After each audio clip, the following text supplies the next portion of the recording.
എനിക്കെന്തിനാണ് ഇനി പ്രത്യേകിച്ചൊരു എക്സസൈസ്? ഞാൻ ഈ വീട്ടിലെ പണി മുഴുവൻ എടുക്കുന്നില്ലേ? വ്യായാമം വേറെ, ആയാസം. So this is your daily routine. ഇത് നമ്മൾ ചെയ്തേ പറ്റുള്ളൂ ജീവിക്കാൻ. അപ്പോൾ കുഞ്ഞിലെ എക്സസൈസ് തുടങ്ങിയാൽ മാത്രമേ നമ്മൾ ഈ ഒരു 40 വയസ്സാകുമ്പോൾ നല്ല ബോൺ മാസ് ഉണ്ടാവുള്ളൂ, നല്ല കാർട്ടിലേജ് മാസ് ഉണ്ടാവുള്ളൂ, നല്ല മസിൽ മാസ്. ഞാനിപ്പോൾ കണ്ടുവരുന്ന ഒരുപാട് മിഡിൽ ഏജ് ആൾക്കാർ സഡൻലി ഒരു ഹെൽത്ത് പോരാ എന്ന് തോന്നി തുടങ്ങുമ്പോൾ ജിമ്മിൽ പോയി ജോയിൻ ചെയ്യുന്നു, ഡാൻസ് ക്ലാസ്സസിന് പോകുന്നു, സ്ത്രീകളാണെങ്കിൽ ജുംബയ്ക്ക് പോകുന്നു. എല്ലാം നമ്മൾ ഉടനെ എനിക്ക് ഇത്രയൊക്കെ കുഞ്ഞിലെ ചെയ്യാൻ കഴിയുമായിരുന്നു എന്ന് പറഞ്ഞ് 40 വയസ്സിൽ പോയിട്ട് ആ കുഞ്ഞുകാലത്ത് ചെയ്യാൻ പറ്റുന്ന പോലെ ചെയ്യരുത്. ഒരു വിഭാഗം പറയുന്നുണ്ട് നിങ്ങൾ നന്നായി സ്റ്റെപ്പ് ഒക്കെ കയറൂ, അത് നിങ്ങളുടെ ആരോഗ്യത്തിന്, കാലിന്റെ ആരോഗ്യത്തിനൊക്കെ നല്ലതാണ്. മറ്റൊരു വിഭാഗം പറയുന്നുണ്ട് അയ്യോ അങ്ങനെ സ്റ്റെപ്പ് ഒന്നും കയറണ്ട, ഇത് മുട്ടിന് വല്ലാത്ത ആയാസാണ്, അത് മുട്ട് തേയ്മാനത്തിലേക്ക് നയിക്കും. ഇതിലേതാണ് സത്യം? പക്ഷേ as an exercise if you climb flights of stairs on a daily basis joint ചെയ്യും. എനിക്ക് വേദന ഇല്ലാതെ ഒന്ന് ബാത്റൂമിൽ പോയാൽ മതി, എനിക്ക് നാളെ ഫുട്ബോൾ കളിക്കാൻ പോകണം. രണ്ടാണ്. So that depends on what you put inside. അതിനകത്ത് ഈ പ്രോസസ്സിനെ ഫിക്സ് ചെയ്യും. Now this and this meet ചെയ്യുമ്പോൾ ജോയിൻ്റ് ആയി. ഇതിലാണ് ഇനിയിപ്പോൾ ആൾ മൂവ് ചെയ്യുന്നത്. എത്രയോ വർഷം ഈ മുട്ട് തേഞ്ഞുകൊണ്ട് നടന്ന ഒരാളാണ്. നാളെ തെങ്ങ് കെട്ടേണ്ട കാര്യമില്ല. എൻ്റെ അമ്മൂമ്മയ്ക്ക് 88 വയസ്സായി, അമ്മൂമ്മ കട്ടിൽ ഇരിക്കത്തേ ഉള്ളൂ, ഇനി സർജറി വേണോ ഡോക്ടർ? എൻ്റെ അമ്മൂമ്മയാണ് ഞാൻ ഓപ്പറേറ്റ് ചെയ്യും. വെയിലത്തിറങ്ങിയാലേ നമ്മുടെ സൂര്യപ്രകാശം കൊണ്ടിട്ട് മെലനോസൈറ്റിൽ നിന്നാണ് നമ്മുടെ വൈറ്റമിൻ ഡി പ്രൊഡ്യൂസ് ചെയ്യുന്നത്. അതിന് വെയിലത്തിറങ്ങണം. എല്ലാ ദിവസവും രാഗി മില്ലറ്റും വെച്ച് ജീവിക്കണമെന്ന് ഞാൻ പറയൂല, പക്ഷെ ഇടയ്ക്കൂടെ വല്ലപ്പോഴും രാഗി പുട്ടുണ്ടാക്കി കഴിച്ചാൽ ആയി. അങ്ങനെ അടുത്ത് കിട്ടുമ്പോൾ എനിക്ക് ഒരുപാട് കാര്യങ്ങൾ ചോദിക്കേണ്ടതുണ്ട്. നമുക്ക് ആദ്യം ഒരു ജോയിന്റ് ഹെൽത്ത് അല്ലെങ്കിൽ ഒരു ബോൺ ഹെൽത്ത് എന്ന ആസ്പെക്റ്റിൽ തുടങ്ങാം. ഡോക്ടർ, എനിക്ക് ആദ്യം ചോദിക്കാനുള്ളത്, ഒരു വ്യക്തി അദ്ദേഹത്തിൻ്റെ നിങ്ങളുടെ എല്ലുകളെ ശക്തമാക്കി വെക്കാൻ അല്ലെങ്കിൽ ബോൺ ഹെൽത്തിന് നിങ്ങൾക്ക് നിങ്ങളുടെ ആരോഗ്യമുള്ള കാലത്ത് ചെയ്യാൻ പറ്റുന്ന ഏറ്റവും പ്രധാനപ്പെട്ട കാര്യങ്ങൾ അതൊന്ന് പറയാമോ? ബോൺ ഹെൽത്തിനെ പറ്റി ഒരാൾ ഓർത്ത് തുടങ്ങുക അല്ലെങ്കിൽ അതിനെപ്പറ്റി എന്തെങ്കിലും നമ്മൾ ചെയ്യണം എന്ന് കരുതൽ തുടങ്ങുന്നത് മിഡിൽ ഏജിന് ശേഷമാണ്. അതെ. പക്ഷേ മിഡിൽ ഏജിന് ശേഷം തുടങ്ങുമ്പോൾ തന്നെ കുറേ പ്രായം കഴിഞ്ഞു പോയി എന്നാണ് ഞാൻ പറയുക. So contrary to what many people think, bone health maintain ചെയ്യാൻ കുഞ്ഞിലേ തുടങ്ങണം. ഓക്കെ, ഇതാരും പറഞ്ഞു തരില്ല. കുഞ്ഞിലെ നമ്മൾ we are born with a complement of exercises അല്ലേ. നമ്മുടെ മസിൽ ബൾക്ക് നല്ലതാണ്, നമ്മൾ ചുറുചുറുപ്പോടെ നടക്കുവാണ്, നമ്മുടെ ഹോർമോൺസ് വെൽ ഫങ്ഷനിങ് ആണ്. അതുകൊണ്ട് നമ്മൾ വലിയ എക്സസൈസ് ചെയ്തില്ലെങ്കിൽ നമ്മുടെ കാര്യങ്ങളെല്ലാം നോർമലായിട്ട് പോകുന്നുണ്ട്. അതുകൊണ്ട് നമ്മൾ ഇതിനെപ്പറ്റി അധികം ശ്രദ്ധിക്കത്തില്ല. പക്ഷേ ഒരു 40 വയസ്സെത്തുമ്പോൾ നമ്മുടെ ശരീരം പതുക്കെ ഡിറ്റീറിയേറ്റ് ചെയ്ത് തുടങ്ങും. അതുവരെ അനബോളിക് ഫേസിലാണ്, പിന്നെ കാറ്റബോളിക് ഫേസിലാണ്. അതായത് ഒരു സ്ലൈഡിൽ കയറുന്ന പോലെ നമ്മളൊരു 40 വയസ്സ് വരെ നമ്മളുടെ കരിയറിലും വർക്കിലും എല്ലാം കയറി 40 വയസ്സാകുമ്പോൾ നമ്മൾ പീക്കിലെത്തും. And then what you have achieved at age 40, അതിലാണ് നമ്മൾ ശേഷിക്കുന്ന ആയുസ്സിൽ ജീവിക്കാൻ പോകുന്നത്. So by 40 you should have achieved a good ഇത്. ചുമ്മാ ഏർണിംഗ് പൊട്ടൻഷ്യൽ പറഞ്ഞാൽ പോലും നമ്മൾ പറയുന്നത് നമ്മുടെ ശമ്പളം കൂട്ടി വെച്ച് 40 വയസ്സിൽ റിട്ടയർ ചെയ്യുമ്പോൾ 100 രൂപ പോക്കറ്റിലുണ്ടോ 1000 രൂപ ഉണ്ടോ എന്നുള്ള പോലെ തന്നെ. അതുകൊണ്ട് exercises have to start at a younger age. അപ്പോൾ കുഞ്ഞിലെ എക്സസൈസ് തുടങ്ങിയാൽ മാത്രമേ നമ്മൾ ഈ ഒരു 40 വയസ്സാകുമ്പോൾ നല്ല ബോൺ മാസ് ഉണ്ടാവുള്ളൂ, നല്ല കാർട്ടിലേജ് മാസ് ഉണ്ടാവുള്ളൂ, നല്ല മസിൽ മാസ് ഉണ്ടാവുള്ളൂ. ഈ നമ്മൾ 40 വയസ്സിൽ ഉണ്ടാക്കിയിട്ടുള്ള bone mass, cartilage mass, muscle മാസിലാണ് ശേഷിക്കുന്ന ആയുസ് നമ്മൾ ജീവിക്കാൻ പോകുന്നത്. So the bone health has to start as a child.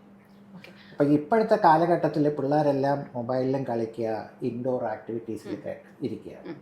പക്ഷേ what needs to happen is they have to be on outdoor sport, they have to be under the sun. അല്ലാതെ വീട്ടിലിരുന്ന് computer games കളിക്കുക, ഫോണിൽ കളിക്കുക അല്ല, വെളിയിൽ പോകണം. So the muscle has to improve and the bone quality has to improve. Okay, അപ്പോൾ doctor പറഞ്ഞത് ഞാൻ മനസ്സിലാക്കുന്നത്, ഇപ്പോൾ ഞാനൊരു 30കളുടെ പകുതിയിലാണ്. ഞാൻ വിചാരിക്കുന്നത് ഓക്കെ ജിമ്മിലൊക്കെ പോയി ഇനി വർക്കൗട്ടൊക്കെ ചെയ്യാൻ എനിക്ക് ഒരു 5 വർഷങ്ങളൊക്കെ ബാക്കി ഉണ്ടല്ലോ എന്നുള്ളതാണ് ധാരണ. അത് ശരിക്കും ശരിയായ ധാരണയല്ല. നിങ്ങളുടെ 40s ജിം സ്റ്റാർട്ട് ചെയ്താൽ പോരാ. ജിം ആയിക്കോട്ടെ, എന്ത് എക്സസൈസ് ആയിക്കോട്ടെ സ്റ്റാർട്ട് ചെയ്താൽ പോരാ. നിങ്ങൾ ബാല്യം, കൗമാരം ഇതിലൊക്കെ ശ്രദ്ധിക്കേണ്ടതുണ്ടോ? ഈ ബാല്യം, കൗമാരം, അഡൾട്ട്ഹുഡ് ഈ ഭാഗത്തെല്ലാം നമ്മൾ ചെയ്യാത്തതാണ് പിന്നെ 40 വയസ്സിൽ തുടങ്ങാൻ പോകുന്നത്. അതെ. അപ്പോൾ നമ്മൾ ഉടനെ എനിക്ക് ഇത്രയൊക്കെ കുഞ്ഞിലെ ചെയ്യാൻ കഴിയുമായിരുന്നു എന്ന് പറഞ്ഞ് 40 വയസ്സിൽ പോയിട്ട് ആ കുഞ്ഞുകാലത്ത് ചെയ്യാൻ പറ്റുന്ന പോലെ ചെയ്യരുത്. അതായത് ഞാനിപ്പോൾ കണ്ടുവരുന്ന ഒരുപാട് മിഡിൽ ഏജ് ആൾക്കാർ സഡൻലി ഒരു ഹെൽത്ത് പോരാ എന്ന് തോന്നി തുടങ്ങുമ്പോൾ ജിമ്മിൽ പോയി ജോയിൻ ചെയ്യുന്നു, ഡാൻസ് ക്ലാസ്സസിന് പോകുന്നു, സ്ത്രീകളാണെങ്കിൽ ജുംബയ്ക്ക് പോകുന്നു, എല്ലാം ഹൈ ഇമ്പാക്റ്റ് ആക്ടിവിറ്റിയിലാണ് തുടങ്ങുന്നത്. അവർ ഇഞ്ചുറിയിൽ ലാസ്റ്റ് ചെയ്ത് വരും. സോ ഇവർക്ക് എനിക്ക് പറഞ്ഞു തരാനുള്ളത് when they start small. Zainus എക്സസൈസാണ്, ചുമ്മാ നടക്കാൻ പോവുക, സൈക്ലിംഗ് ചെയ്യുക, സ്വിമ്മിങ് ചെയ്യുക, നല്ല ബോഡിയുടെ വഴക്കം കൂട്ടാനുള്ള സ്ട്രെച്ചിങ് എക്സസൈസ് ചെയ്യുക, യോഗ ചെയ്യുക. ഇതിലൊക്കെ വേണം തുടങ്ങാൻ. തുടങ്ങി 1-2 വർഷം കഴിഞ്ഞതിന് ശേഷം മാത്രമേ പിന്നെ മസിൽ ബിൽഡിങ് എക്സസൈസസിലോട്ട് പോകണം.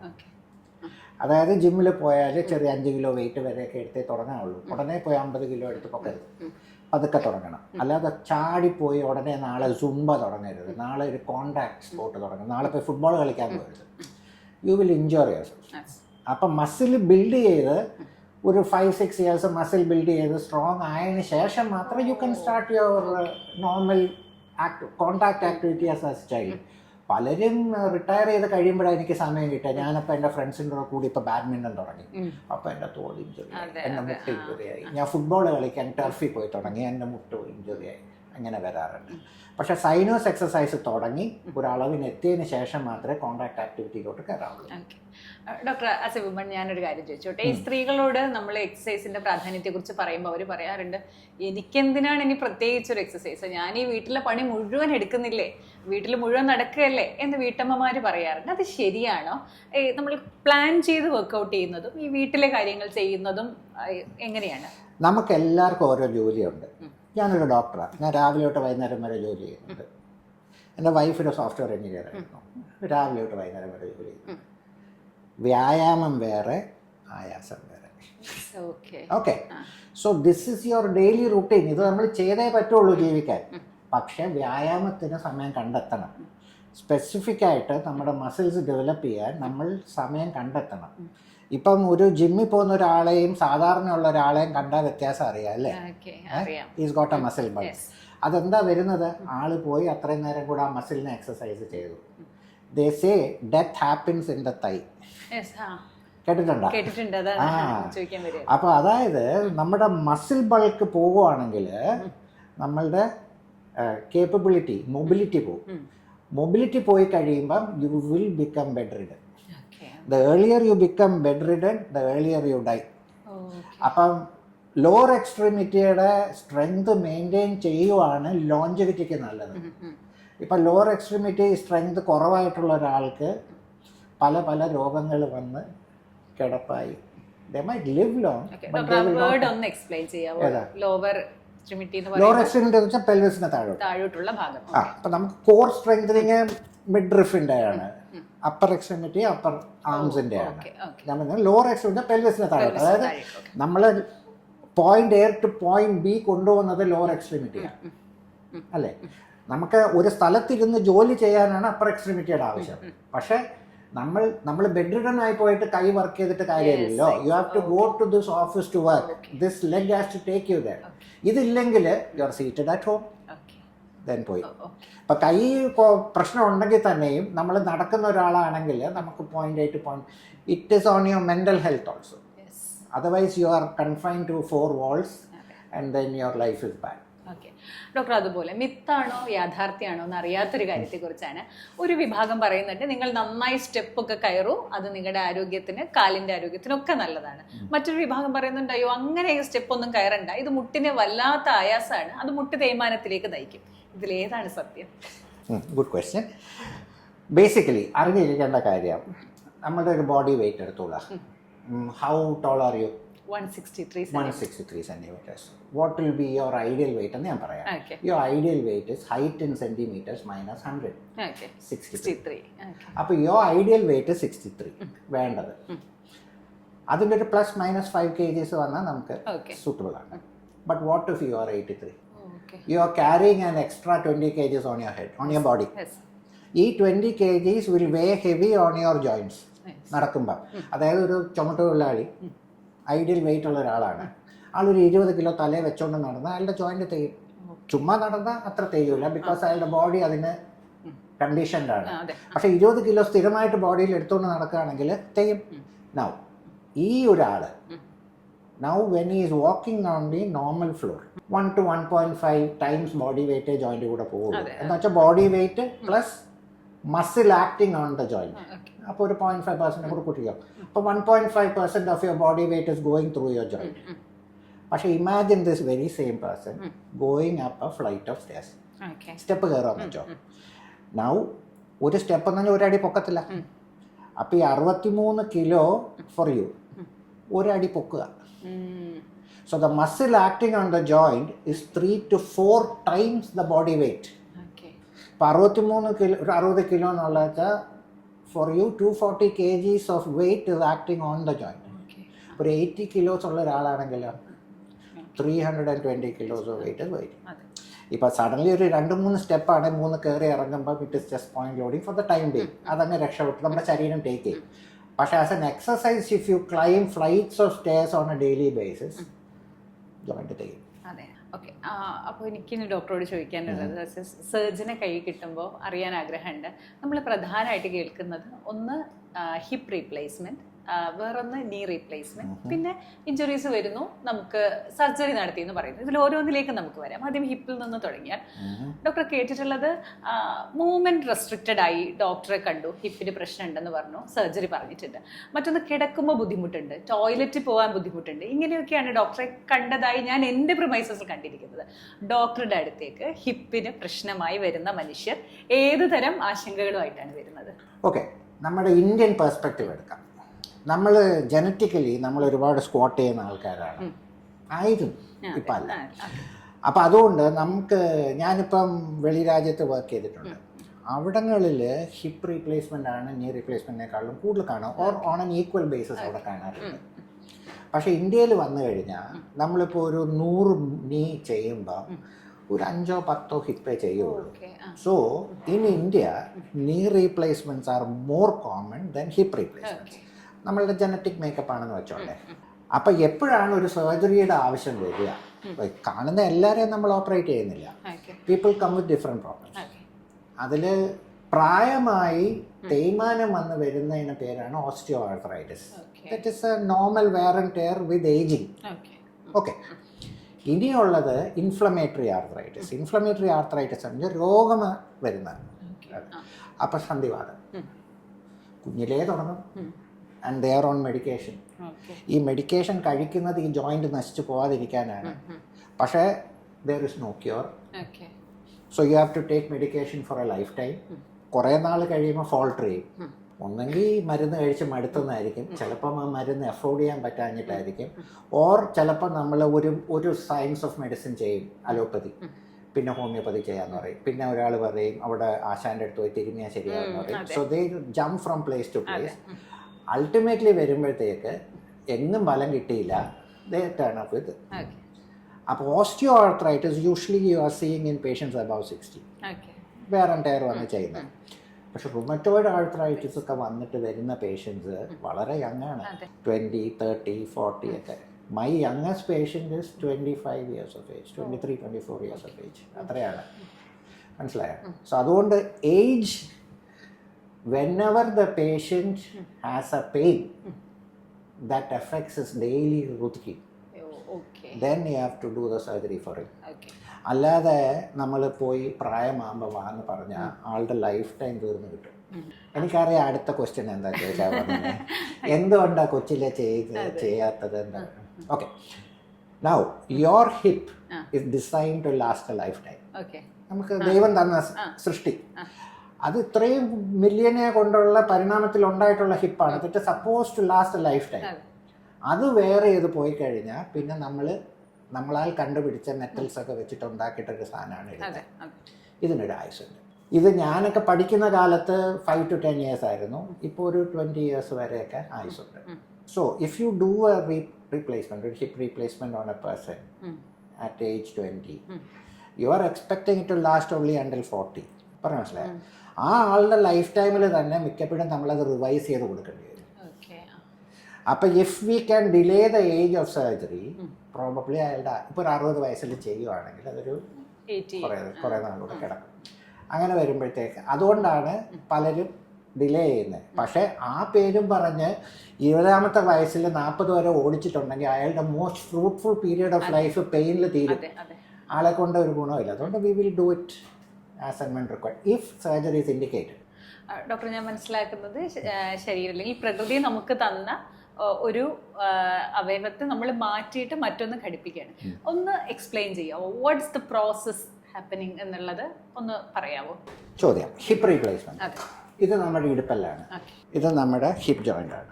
ഇത് അപ്പം ഇതിലാണ് നമ്മുടെ ബോൾ ആൻഡ് സോക്കറ്റ് ജോയിന്റ് എന്ന് പറയുന്നത്. അപ്പം ഈ സോക്കറ്റിനുള്ളിൽ ഉൾക്കൊണ്ടിരിക്കണം നമ്മുടെ ഫെമറൽ ഹെഡ്, തുടയെല്ലിൻ്റെ മുകൾവശം ഹെഡ്. ഇത് സ്മൂത്തായിട്ട് മൂവ് ചെയ്യണം, ഗ്ലൈഡ് ചെയ്യണം. ഏതെങ്കിലും കാരണവശാൽ ഇവിടുത്തെ തരുണാസ്ഥിയോ ഫെമറൽ ഹെഡോ നാശമായ ചീത്തായി പോയാൽ then your bone is exposed. Bone എന്ന് പറയുന്നത് ഇങ്ങനെ ഇരിക്കും. ഈ ബോണിൻ്റെ മുകളിൽ ഉള്ള സോഫ്റ്റ് ബോണാണ് കാർട്ടിലേജ്, തരുണാസ്ഥി എന്ന് പറയുന്നത്. തരുണാസ്ഥി നഷ്ടപ്പെട്ട് കഴിഞ്ഞാൽ ഈ ടൈപ്പ് ബോണാണ് എക്സ്പോസ് ആവുക. അപ്പം ഇതും കൂടെ മൂവ് ചെയ്യുമ്പോഴത്തേക്ക് there's a lot of friction. When there is lot of friction, there is pain. So it daily ആക്ടിവിറ്റീനെ അതിന് ഒരുപാട് ബാധിക്കും, നടക്കാൻ പറ്റില്ല. അങ്ങനെ ആയി കഴിയുമ്പോൾ തരുണാസ്ഥി നഷ്ടപ്പെട്ട് ഫ്രിക്ഷനായി നടക്കാൻ പറ്റാതെ പെയിൻഫുൾ ആയിട്ട് കഴിയുമ്പം സർജറിയിലോട്ട് പോകേണ്ടി വരും. അപ്പം നമ്മൾ സർജറി ചെയ്യുമ്പം ഇതാണ് ഇംപ്ലാന്റ്സ്. സിമ്പിളായിട്ട് പറഞ്ഞാൽ ഇതാണ് പെൽവിക്. ഇത് ഓരോരുത്തർക്കും അത് ഓരോ സൈസിലാണ്. അപ്പം നമ്മളുടെ കയ്യിൽ ഈ റീമേഴ്സ് ഉണ്ട്. റീമേഴ്സ് ഇത് വെച്ച് റീം ചെയ്ത് ഇതിനെ ഒരു സൈസിൽ റെഡിയാക്കും. ഓക്കെ, എന്നിട്ട് ഇതാണ് ട്രയൽ. അതാത് സൈസിലുള്ള ട്രയൽ വെച്ച് നോക്കും. ഏത് പൊസിഷനിലാണ് വെക്കണ്ടേ, കറക്റ്റായിട്ടിരിക്കുന്ന ഏത് പൊസിഷനിലാണെന്ന് നോക്കും.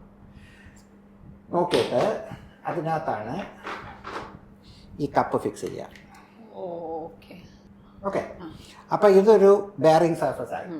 അപ്പം ഈ ഹിപ്പിൻ്റെ ഈ ഒരു വശം നമ്മൾ തീർത്തു. ഇനിയുള്ളത് തുടയലിൻ്റെ ഭാഗമാണ്, ഈ ഭാഗം. അപ്പം അത് നീ ഇത് മാറ്റി. ഓക്കെ, ഇനി ആ ബോണിനെ കട്ട് ചെയ്യും. ഇവിടെ നമ്മൾ ഇതിനെ വെട്ടും. വെട്ടിക്കഴിയുമ്പോൾ കിട്ടുന്ന എങ്ങനെയാണ്. ഓക്കെ, അതിനകത്ത് ഈ പ്രോസസ്സിനെ ഫിക്സ് ചെയ്യും. Now this and this mate ചെയ്യുമ്പോൾ ജോയിൻ്റ് ആയി. ഇതിലാണ് ഇനിയിപ്പോൾ ആൾ മൂവ് ചെയ്യുന്നത്. Okay, this is in short what total hip replacement. Okay, ഇത് പല ടൈപ്പിലുണ്ട്. അപ്പം ഇതിനകത്ത് ഇനിയുള്ളത് പണ്ടൊരു കാലത്ത് വന്നിട്ടിരുന്നിട്ട് അപ്പം നമ്മൾ ഇതിനകത്ത് ഇടുന്ന ഈ പറഞ്ഞ ഈ പ്രോസസ്സ് പല ടൈപ്പിലുണ്ട്. ഇതിനകത്ത് സിമെൻറ്റ് ഫില്ല് ചെയ്യാം, എന്നിട്ട് ഇതിനകത്ത് സിമെൻറ്റിൽ ഇതിനെ ഫിക്സ് ചെയ്ത് പിടിക്കാം. അപ്പോൾ എന്താ പറ്റുക, cement to metal, cement to bone, ഒരു ഇൻ്റർഫേസും കൂടെ ഇടയ്ക്ക് വന്നു. അപ്പോൾ പറഞ്ഞു ഇവിടെയും ഫെയിൽ ചെയ്യാം അവിടെയും ഫെയിൽ ചെയ്യാം, അപ്പം അത് മാറണമല്ലോ എന്ന് പറഞ്ഞ് പുതിയ ടൈപ്പ് വന്ന് അൺസിമെൻറ്റഡ് ഇതകത്തിടാം. അപ്പോൾ ഇതിനകത്ത് ഹൈഡ്രോക്സി അപ്പിറ്റൈറ്റ് കോട്ടിംഗ് ഉള്ളത് അത് ബോൺ ഫോർമേഷനെ എൻഹാൻസ് ചെയ്യും. അപ്പോൾ ഇത് അകത്തോട്ട് ഫിക്സ് ചെയ്ത് കഴിഞ്ഞാൽ അവിടെ സ്റ്റിമുലേറ്റ് ചെയ്തിട്ട് ബോണിനെ പുതിയതുണ്ടാക്കി ഇതിനെ അങ്ങ് പിടിക്കും. പിടിച്ചാൽ സ്ട്രോങ് ആയിട്ട് അത് പിടിച്ചിരിക്കും. ഇനിയുള്ളത് സ്ക്രാച്ച് ഫിറ്റാണ്. ഇത് പോറസ് ആണ്, കണ്ടോ, ഇവിടെ ഇത്രയും പോറസ് ആണ്. അപ്പോൾ ഇതിനെ അകത്ത് ഫിക്സ് ചെയ്ത് കഴിഞ്ഞാൽ ഇതിനകത്തോട്ട് ബോൺ ഫോം ചെയ്യും, എന്നിട്ട് തന്നെ പിടിക്കും. അപ്പം ഇതൊക്കെയാണ് പല ടൈപ്സ് ഓഫ് ഇത്. ഇനി അഥവാ നമ്മൾ സർജറി ചെയ്യുമ്പം പൊട്ടൽ വല്ലതും ഉണ്ട്, ഈ എല്ല് പൊട്ടിയിരിക്കുന്നത് ട്രോമയ്ക്കാണ് സർജറി ചെയ്യുന്നതെന്ന് വെച്ചോളൂ, ഇവിടെ പൊട്ടിയിട്ടുണ്ട്, അങ്ങനെ ഉണ്ട് പ്രോസസ്സിൽ തന്നെ ഇതുപോലെ ഹോൾസ് വരുന്നുണ്ട്. ഉണ്ടോ, ഇതകത്തിട്ട് കഴിഞ്ഞാൽ ഇതിനകത്തൂടെ മെറ്റൽ വയർ ഇട്ടിട്ട് ബോണിനെ പിടിക്കാൻ പറ്റും. സോ ഇങ്ങനെ ഇതും പിന്നെ ഒരു ലെങ്ത്തിലല്ല വരുന്നത്, പല ലെങ്ത്തിൽ വരും. ഇനി താഴെ വരെയും വരാം, അങ്ങനെ പല ലെങ്ത്തിലും വരും. ഹിപ്പിൽ ആ ഒരു വ്യത്യാസങ്ങളുണ്ട്. പിന്നെ ബെയറിംഗ് സർഫസ് പറയുവാണെങ്കിൽ ഇതിപ്പം പോളിയെത്തിലീൻ ഒരു ബെയറിംഗ് സർഫസ് ആണ്, അല്ലെങ്കിൽ ഇത് സിറാമിക് ഒരു ബെയറിംഗ് സർഫസ് ആണ്, സിറാമിക്. അപ്പം പോളിയെത്തിലീനും സിറാമിക്, ഇനി മെറ്റലും ഉണ്ട്. മെറ്റലും ഒരു ബെയറിംഗ് സർഫസ് ആണ്. ആ കപ്പിനകത്തോട്ട് മെറ്റൽ ഒരു ബെയറിംഗ് സർഫസ് ആയി. അപ്പം 3 ടൈപ്പ് ബെയറിംഗ് സർഫസ് ഉണ്ട്. ഇനി ഇതിനകത്ത് തന്നെ മെറ്റൽ ടു മെറ്റൽ വെക്കാം, മെറ്റൽ ടു സിറാമിക് വെക്കാം, സിറാമിക് ടു സിറാമിക് വെക്കാം. ഇതിൽ ഏതാ വെക്കുന്നതെന്നുള്ളത് പേഷ്യന്റിന്റെ ഏജും അവർക്ക് എത്ര അഫോർഡ് ചെയ്യാൻ പറ്റുമെന്നുള്ളതും സർജൻസ് ലൈക്കിങ്ങും വെച്ചിട്ടാണ് അത് ചെയ്യുന്നത്. Younger the pay. അപ്പൊ ഇതിനകത്ത് എന്താ ഇത് മാറ്റി മാറ്റി ഉപയോഗിക്കുന്നതെന്ന് ചോദിക്കാനൊരു ചാൻസ് ഉണ്ട്. അപ്പം മെറ്റൽ ടു മെറ്റൽ ഇപ്പം അധികം ഉപയോഗിക്കുന്നില്ല, ബിക്കോസ് ഒരുപാട് വെയർ വന്നിട്ട് വെയർ പാർട്ടിക്കിൾസ് വന്ന് ലൂസനിങ് വരുന്നുണ്ടെന്ന് പറഞ്ഞിട്ട് bearing surface metal to metal പതുക്കെ അവോയ്ഡ് ചെയ്യുന്നു. പിന്നുള്ളത് metal to polyethylene. Metal to polyethylene, അതായത് ഇതുപോലെ പോളിയെത്തിലീനിലോട്ട് കൊടുക്കുക, അല്ലെങ്കിൽ സിറാമിക് ടു പോളിയെത്തിലീൻ കൊടുക്കാം, സിറാമിക് ടു സിറാമിക് കൊടുക്കാം. സിറാമിക് ടു സിറാമിക് ആണ് latest. This is the best. It's very expensive. അപ്പം ഏകദേശം അതിൻ്റെ അതേ ഇക്വലൻസ് ആയിട്ട് കിട്ടുന്നുണ്ട് മെറ്റൽ ടു പോളി. അപ്പം അങ്ങനെ. അപ്പം ഈ ബെയറിംഗ് സർഫസ് അങ്ങോട്ടും ഇങ്ങോട്ടും നമ്മൾ മിക്സ് ആൻഡ് മാച്ച് ചെയ്ത് യൂസ് ചെയ്യാം, whichever surfaces you want to do.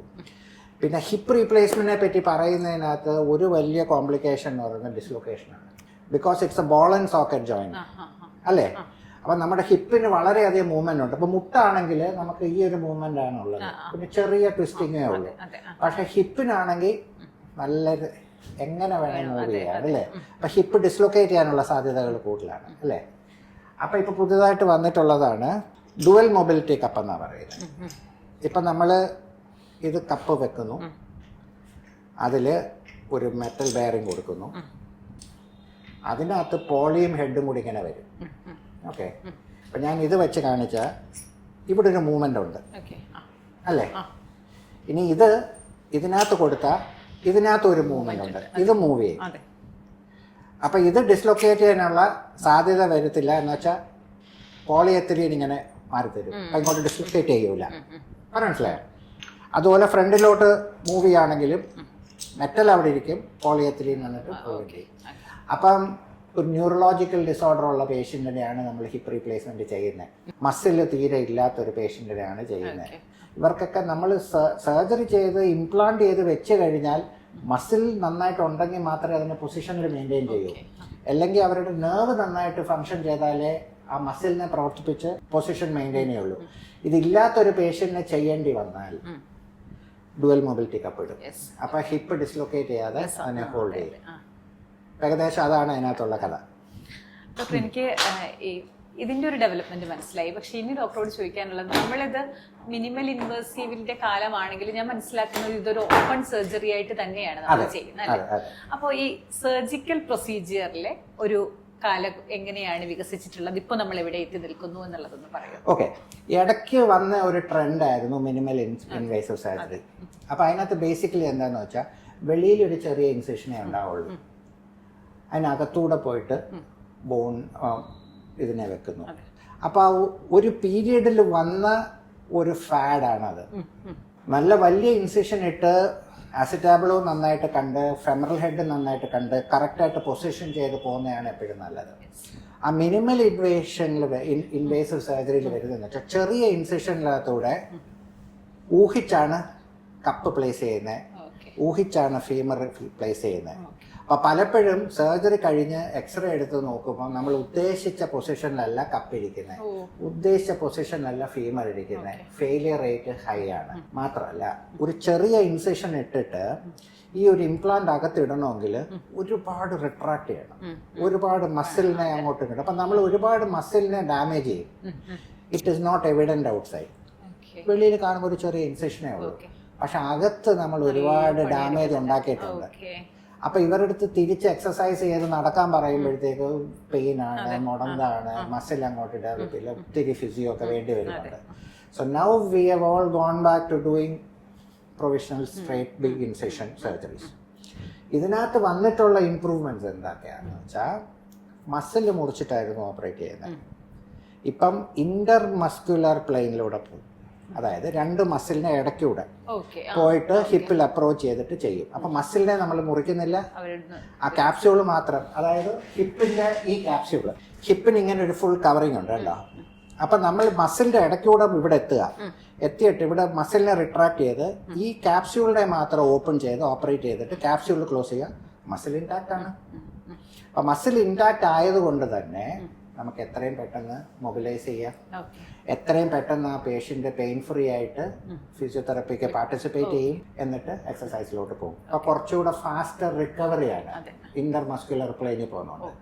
അതുപോലെ ആ ഇൻ്റർ മസ്കുലർ പ്ലെയിനിൽ പോകാനായിട്ട് സ്പെസിഫിക് ആയിട്ടുള്ള ഇൻസ്ട്രുമെൻറ്റേഷൻസും വന്നിട്ടുണ്ട്. മസിൽ റിട്രാക്ഷനും കുറച്ചുകൂടെ ബെറ്റർ ആയിട്ടുണ്ട്. അതാണുള്ളത്. പിന്നെ പുതുതായിട്ട് ഇപ്പോൾ വന്നുകൊണ്ടിരിക്കുന്ന നീക്ക് ഒരുപാട് വന്നു കഴിഞ്ഞു, പക്ഷേ ഹിപ്പിനും കൂടി ഇപ്പോൾ വന്നുകൊണ്ടിരിക്കുകയാണ്. You can plan your surgery in advance. Basically നമ്മൾ കമ്പ്യൂട്ടറിൽ, അപ്പോൾ അത് റോബോട്ടിക്, നമ്മളൊരു CT സ്കാനൊക്കെ എടുത്ത് പേഷ്യൻ്റെ ഹിപ്പിൻ്റെ പൊസിഷൻ നമ്മൾ കാണുന്നു, കപ്പിൻ്റെ പൊസിഷൻ കാണുന്നു, 3Dയിൽ കാണുന്നു. ആൻഡ് നമ്മൾ കമ്പ്യൂട്ടറിൽ നമ്മൾ ഇത് ഏത് പൊസിഷനിലാണ് നമ്മൾ വെക്കാൻ ഉദ്ദേശിക്കുന്നതെന്ന് നമ്മൾ പ്രീ പ്ലാൻ ചെയ്ത് വെക്കുന്നു. എന്നിട്ട് നമ്മൾ ഓപ്പറേഷൻ ചെയ്യുമ്പോൾ മാർക്കേഴ്സ് വെച്ചിട്ട് ആ കമ്പ്യൂട്ടറിൽ നമ്മൾ കൊടുത്തിട്ടുള്ള ഡേറ്റയായിട്ട് വെച്ചിട്ട് then you place your cup. ഇതിപ്പോൾ ഞാൻ ഓപ്പറേഷൻ ചെയ്യുമ്പോൾ ഞാൻ ഇത് വെച്ച് ഏത് പൊസിഷനിൽ വേണമെന്ന് ഐഡൻറ്റിഫൈ ചെയ്താണ് വെക്കുന്നത്. എത്ര ഡെപ്തിൽ ഞാൻ കുഴിക്കണമെന്നും എത്ര വെളിയിലോട്ട് വെക്കണമെന്നും ഏത് ടിൽറ്റിൽ വെക്കണം, ഏത് ഇൻക്ലിനേഷനിൽ വെക്കണമെന്നുള്ളതൊക്കെ സർജൻ അപ്പം തീരുമാനിക്കുക. മറ്റേത് നമ്മൾ ഓൾറെഡി പേഷ്യൻറ്റിൻ്റെ പൊസിഷൻ വെച്ച് ഗൈഡ് ചെയ്ത് ഏത് പൊസിഷനിലാണ് ഇത് ഇരിക്കേണ്ടതെന്ന് പറയും. അപ്പം ഞാൻ പോയിട്ട് ഇങ്ങനെ വെച്ചാൽ കമ്പ്യൂട്ടർ പറയും പൊക്കെ എന്ന് പറയും. അപ്പോൾ ഐ ഹാവ് ടു ലിഫ്റ്റ്, അതിന് ഇത്ര ആംഗുലേഷൻ കൊടുക്കണം, അങ്ങനെ കൊടുക്കണം. അപ്പം അത് റെഡ് കളർ ഗ്രീൻ ആകുമ്പോഴാണ് ഞാൻ ആ കമ്പ്യൂട്ടർ പറഞ്ഞ പൊസിഷനിൽ ഞാൻ കറക്റ്റായിട്ട് വെച്ചേക്കുന്നത്. അവിടെ റാം ചെയ്ത് ഫിക്സ് ചെയ്യുക. പറയാൻ മനസ്സിലായോ? So that is an advantage. ഇപ്പോൾ രാത്രിയിൽ നമുക്കിപ്പോൾ എല്ലാ ദിവസവും നമ്മുടെ വീട്ടിൽ പോകുന്ന റോഡ് നമുക്കറിയാം. സോ കണ്ണും പൂട്ടിയാലും എനിക്ക് വീട്ടിൽ പോകാം. പക്ഷെ രാത്രി പോകുമ്പോൾ നമ്മൾ കാറിൽ ലൈറ്റ് ഇട്ടിട്ടേ പോവുള്ളൂ അല്ലേ? എങ്കിലും അറിഞ്ഞിരിക്കണം. എന്ന് പറഞ്ഞ പോലെ robot helps you, but surgeon has to do the job. Robot tells you okay this is the correct position what you have told me before. Surgeon ആ വിവരം ഉണ്ടാവണം, ഇങ്ങനെ വെക്കണമെന്ന് ഞാൻ നേരത്തെ ഐഡന്റിഫൈ ചെയ്യണം, എന്നിട്ട് ആ പൊസിഷനിൽ വെക്കണമെന്ന് റോബോട്ടിൻ്റെ അടുത്ത് പറഞ്ഞിട്ടുണ്ട്. അപ്പോൾ ഞാൻ ചെയ്യുന്ന സമയത്ത് intra op I don't make a mistake, I will put it exactly where I wanted it to be. അതാണ് അതിനകത്തുള്ളത്. ഡോക്ടർ, ഞാൻ മനസ്സിലാക്കുന്നത് ഒരു സർജന്റെ നേരത്തെ തീരുമാനങ്ങൾ, ഒരു സർജന്റെ പ്രാധാന്യം അത് വളരെ വലുതാണ് ഇത്തരം ജോയിന്റ് റീപ്ലേസ്മെന്റ് സർജറികളിൽ.